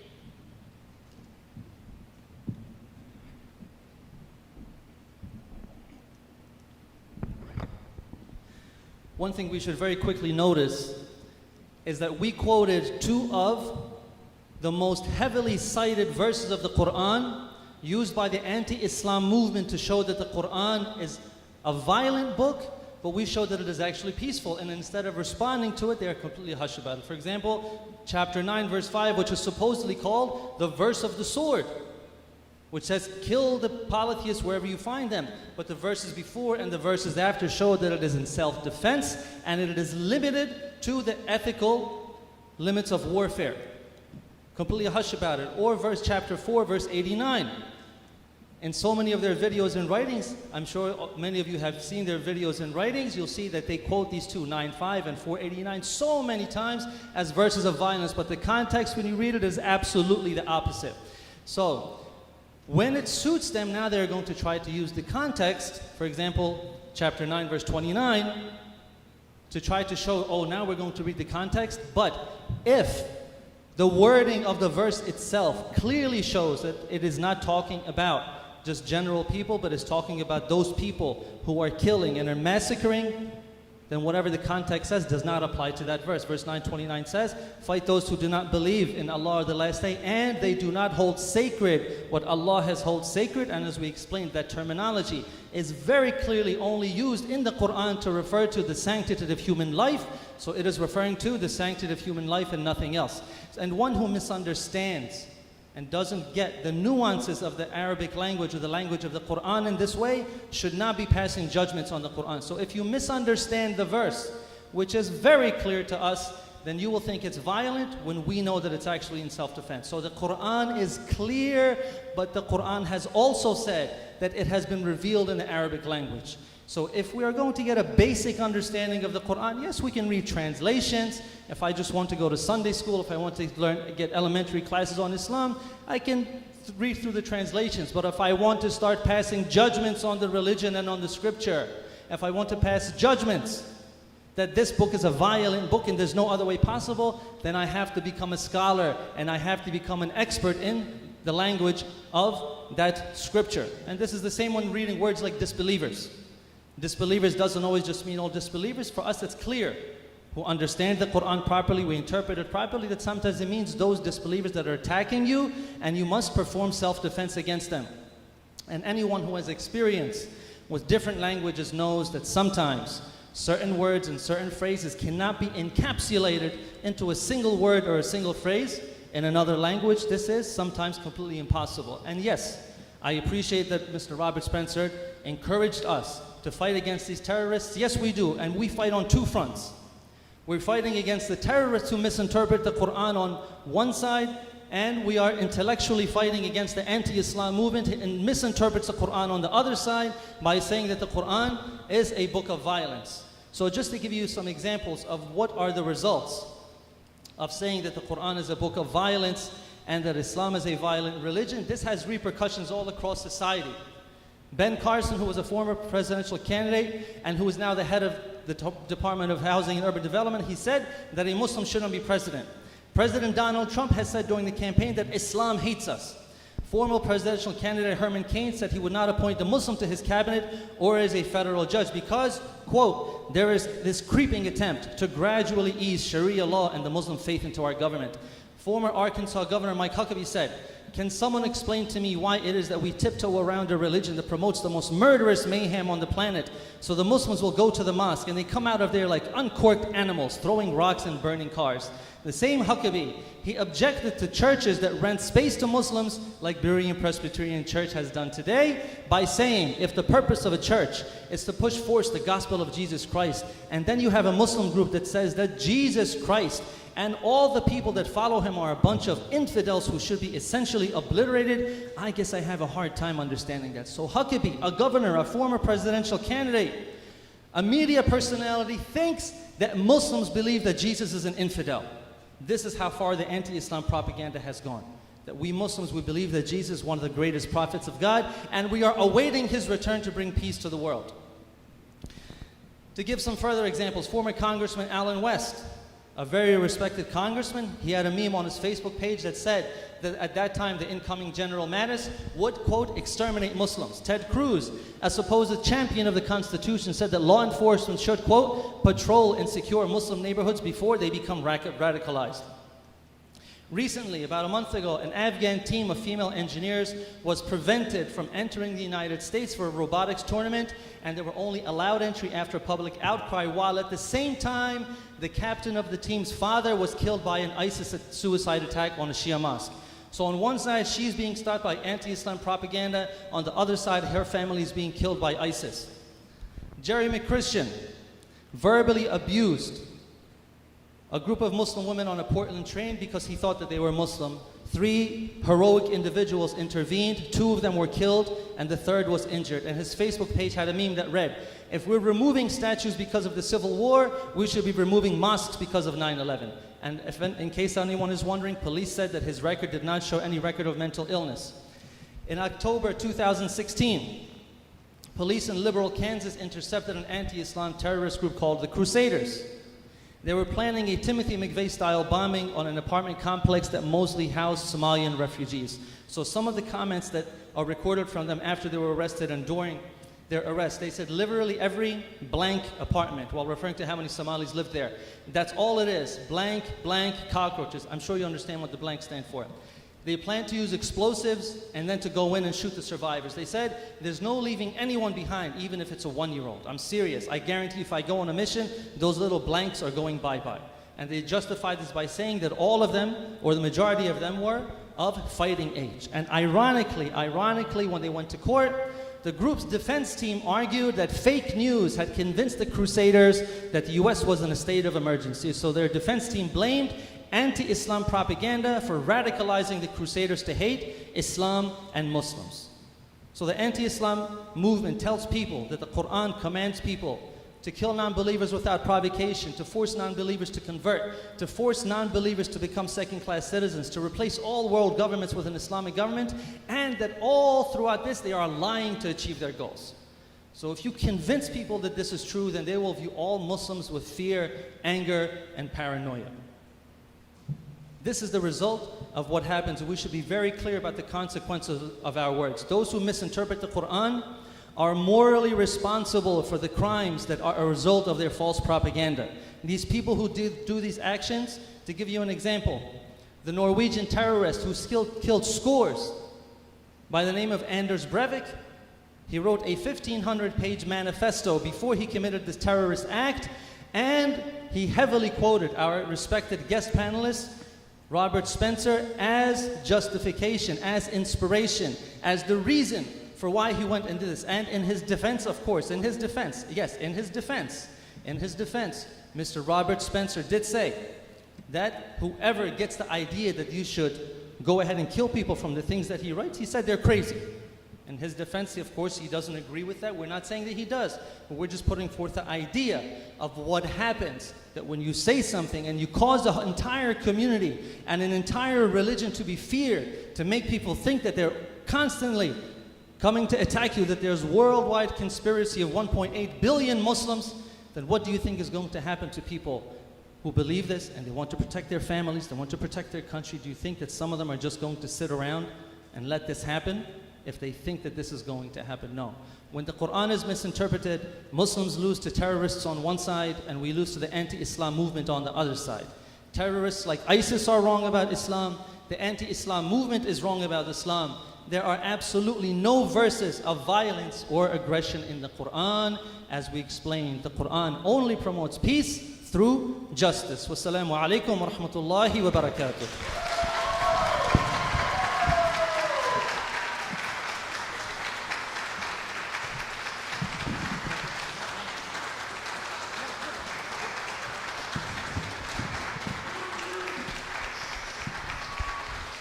Bismillah ar-Rahman ar-Rahim.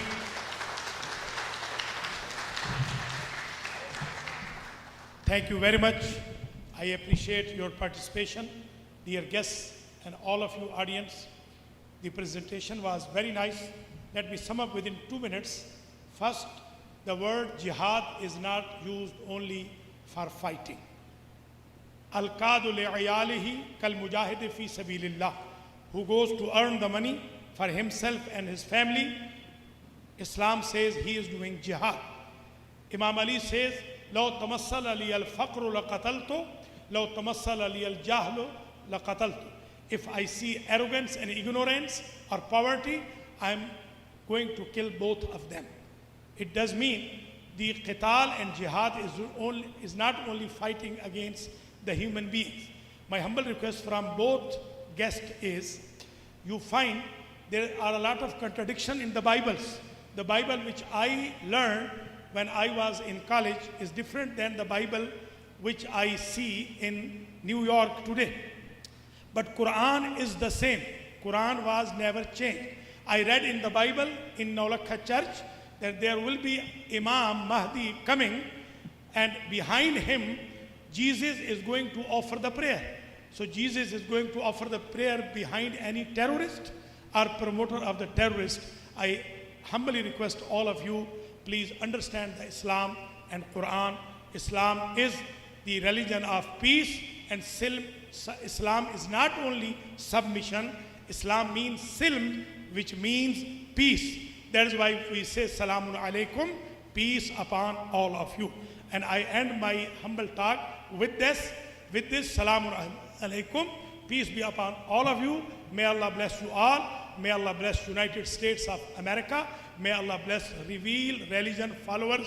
And may Allah give us unity, as Quran says, Ta'alaw ila kalimatin sawa'in baynana wa baynakum an la na'budu illa Allah wa la nushrik bihi ahada. Quran is claiming, come toward unity. O people of book, come toward unity. And Prophet, if he delivered this hadith to kill them until they say Shahada, La ilaha illallah Muhammadur Rasulullah, so how come he did not kill those Jews and Christians who were capturing the market of Medina, and they were never killed by Prophet or army?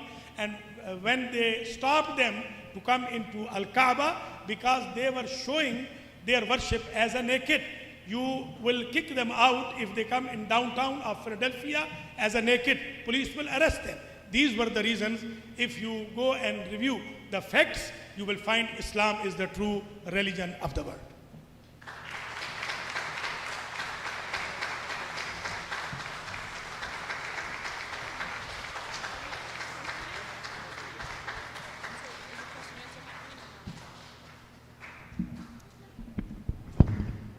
Ladies and gentlemen, that concludes the debate portion of our program. Both sides were given an equal opportunity to present their arguments, and the decision remains to each person's reasoning. We would like to thank our panelists and our wonderful audience for attending, and we have a few announcements to make about future programs. Okay. Okay, anyone? Yes, okay. We would like to thank everybody for attending today's program, and if you would like further information about the program going on at Imam Ali Masjid or at IMC Philly, they will have that information available to you, so you can sign up to be a part of the newsletters and be aware of the future programs. Thank you for attending, and that is all. Have a nice day.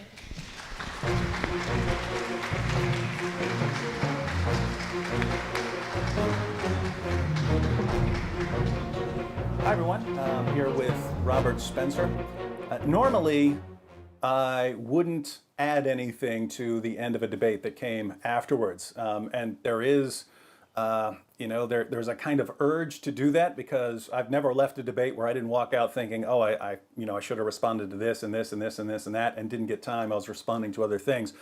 But at the same time, debates are set up to be fair and have equal time and so on for a reason, so that, one person doesn't get extra time. And so I've always found it kind of lame when people make put out the debate video and then they add a bunch of stuff to it to respond to other things people said. That's different from making videos afterwards where you respond to something separately, but, debates kind of should, I think, stand as they are.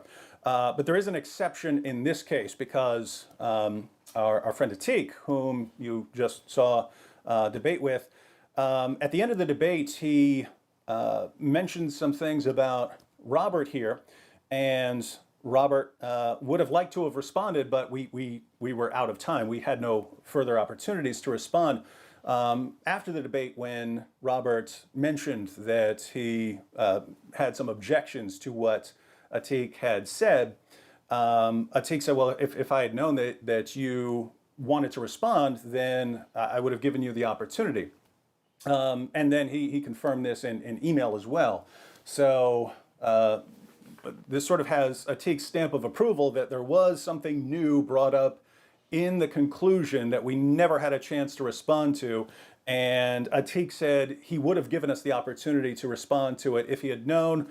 So he thinks it's okay to respond afterwards, and you did want to respond, right? Oh, absolutely, yes. Okay, so if again, Atiq says it's okay, and Robert did want to respond. So in this situation, I think it's okay to add something at the end now. What was it that Atiq said? And we can see why he's saying this. I hear this from a lot of sides, right? I hear this from a lot of people saying the same thing. This is not just Sayyid Atiq. Yeah, if I hadn't gone through Breivik's manifesto, and I just listened to what I hear from the media, I would probably think, if I didn't know you, I would probably think something similar to what Sayyid said. So yes. what was the gist? Sayyid Atiq was making the argument that I was mentioned many times in Breivik's manifesto, And of course, Breivik being the psychopath who killed people, 77 people was it, in Norway a few years back. Did he And- attack Muslims, by the way? No, he didn't. Okay, He was just attacking people at a youth camp. Yeah. And non-Muslims. In any case, Saeed Atiq was making the point, or attempting to make the point, that our pointing out, and specifically my pointing out, the violent elements of the Quran and the Sunnah was inciting violence against Muslims. And his first and only exhibit of this was Breivik. But the reality is, if you look at Breivik's manifesto, I did not incite him to violence.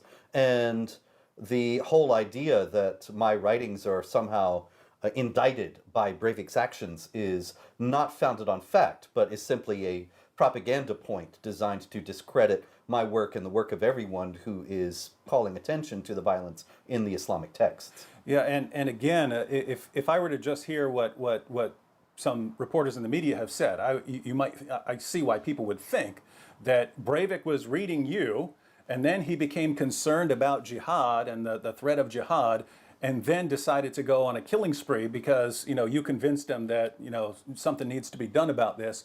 And there are multiple problems with this.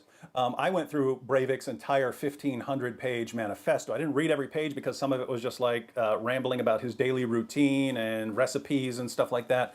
But all the parts that talk about his thinking, what led to his attack, that's all in there.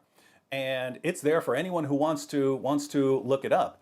And when you go through his actual manifesto, you find out exactly why he launched an attack. He explains it all. And it has absolutely nothing to do with anything Robert said. In fact, there's no way Robert had it.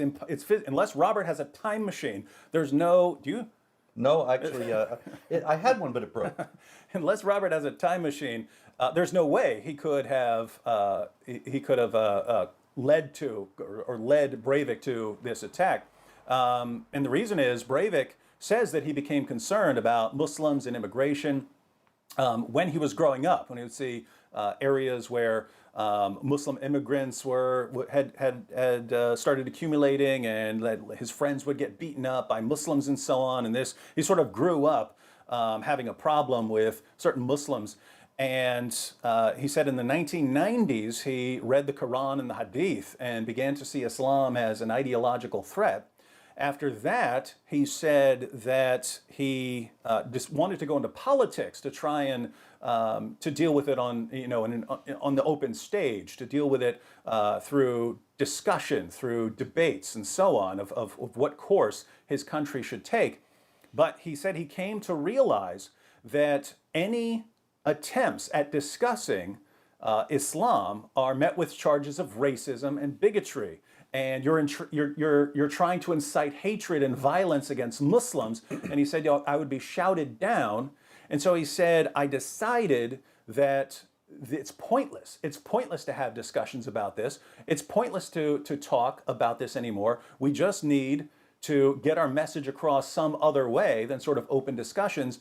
And after that, he said he learned from Al-Qaeda. From Al-Qaeda, not from Robert, Al-Qaeda. That deadly shock attacks that shock everyone into listening to what you're saying, into looking into why you're doing what you're doing, is the way to get your message heard. He said he learned that from Al-Qaeda. And when was this again, David?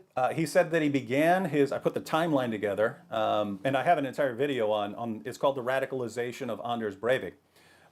It was 1999. And when did I publish my first book about Islam? It was like 2002, 2003, Correct, something like that? 2002. So here, Breivik starts planning his attack. He's already concluded that violent attacks are the only way to get his message heard. In 1999, he concluded that, and no one had heard of Robert Spencer.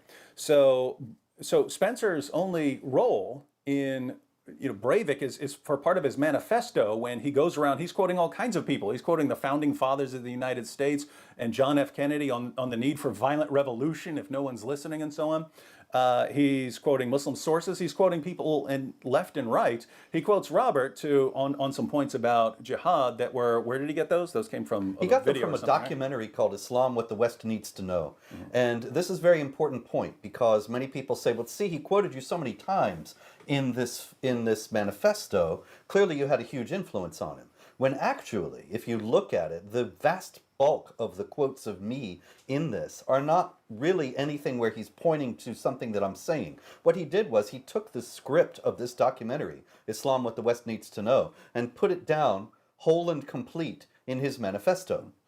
Nobody knows where he got it. The transcript was never published, and who handed this to him remains unknown. But nonetheless, the whole script is in there, and I speak a lot in it. There are many other people in it as well, but every time I speak, my name is mentioned. So if you just take a straight count and say, this is how many times he quotes Spencer, there are 40, 50, 60 times, and it's just from this documentary.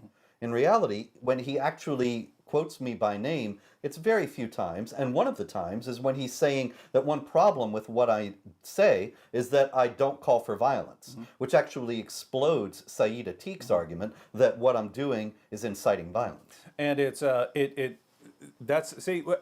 I brought this up numerous times in the past, that once you start shutting down discussion and debate and criticism, you're not helping whoever you're trying to shut down criticism about. Because if people become concerned about that and they think it's pointless to talk, they'll turn to other means. That's when they turn to violence, right? Do you believe in the power of freedom of speech and open discussion of ideas and things like that? I couldn't believe in it more strongly. So you haven't given up on open discussion and speech to get to the truth about things? No, but I'm aware that there is a very serious and concerted campaign by very powerful forces to shut down the freedom of speech and make it impossible for us to raise the questions such as what we discussed in the debate with Saeed Atik. And notice, those are the people Breivik points to, saying, these are why I launched a violent attack. They make it impossible to have any sort of open discussion, and therefore I'm launching a violent attack. So the ones blaming me for Breivik are the ones actually responsible. Are the ones that Breivik says, these are the people who taught me that I need to launch an attack and that open discussion is pointless.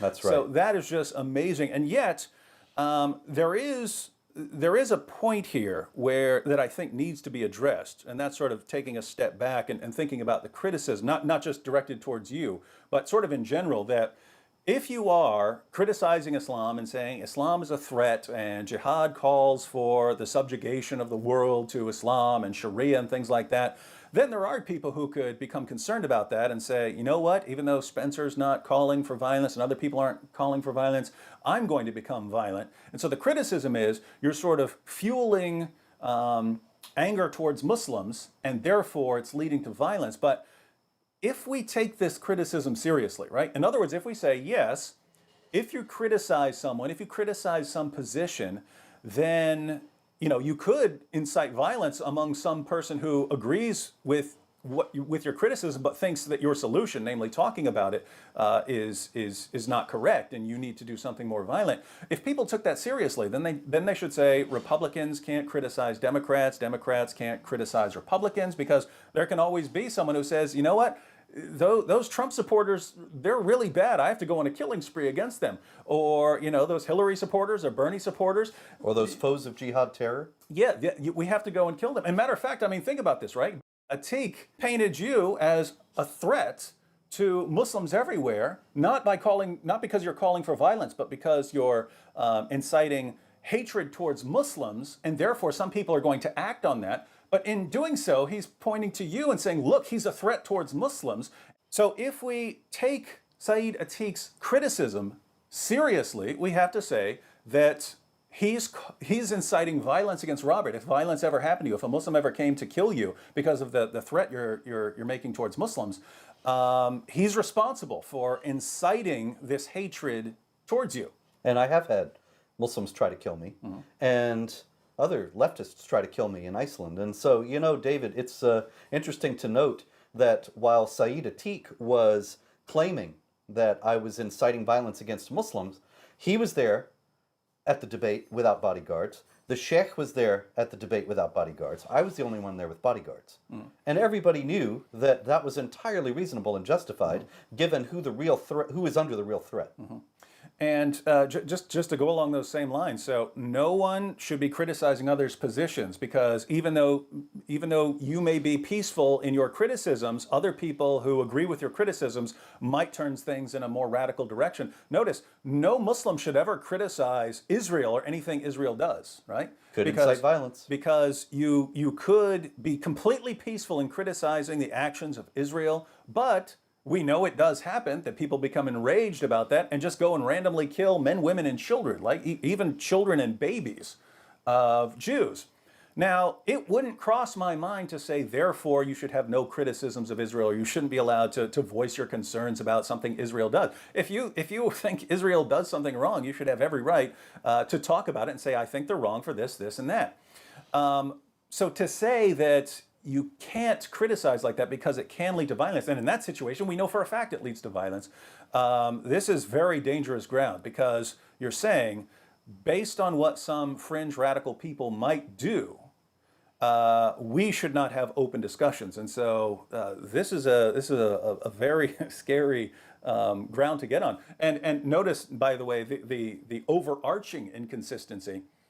If Robert criticizing Islam and Islamic ideology could lead to violence, because someone might listen to him and then say, hey, Robert's he's right in what he's saying, but he's wrong for being peaceful about it. We need to go on a killing spree. Then all the more the Quran and Muslim sources are wrong for what they say about Jews and Christians and other unbelievers. The Quran calls Jews and Christians the worst of creatures. The Quran says that we need to be silenced, that we need to be subjugated, that we need to feel ourselves subdued. Muhammad said that he'd been commanded to fight people until they say there's no God but Allah. And so you look at these sources, and Sayyid's response is, no, you have to understand it, and so on. But even if he's right, and even if he were right, and these sources are actually peaceful and only allow fighting in self-defense, even if you were right about that, following his logic and his reasoning, the Quran is still responsible, because it ultimately incites the jihadis who go and kill. So if we agree with him and we say, Atiq, you're right, it's wrong to say anything that might incite violence, well then, one of the greatest threats in history becomes Islam, because Islam has incited so much violence over the years, but based on what it says about unbelievers, Jews, Christians, polytheists, and so on. And so if we take what Atiq says seriously, we need to come against Islam much harder than we have by confronting it on the ideological level because of the threat it poses. So, Atiq, if I agree with you, keep in mind, I really have to criticize Islam much more than I've been doing in the past, because this is a huge threat that has incited much violence against other people. If Robert has incited violence by a guy planning an attack before he ever heard of Robert Spencer and then going and killing a bunch of people at a youth camp, if Robert's responsible for that, all the more the Quran is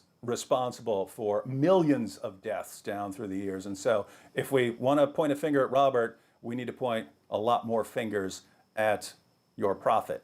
So by hitting me about Breivik, Sayyid Atiq proved our point in the debate. Thank you, Sayyid. And I guess we win.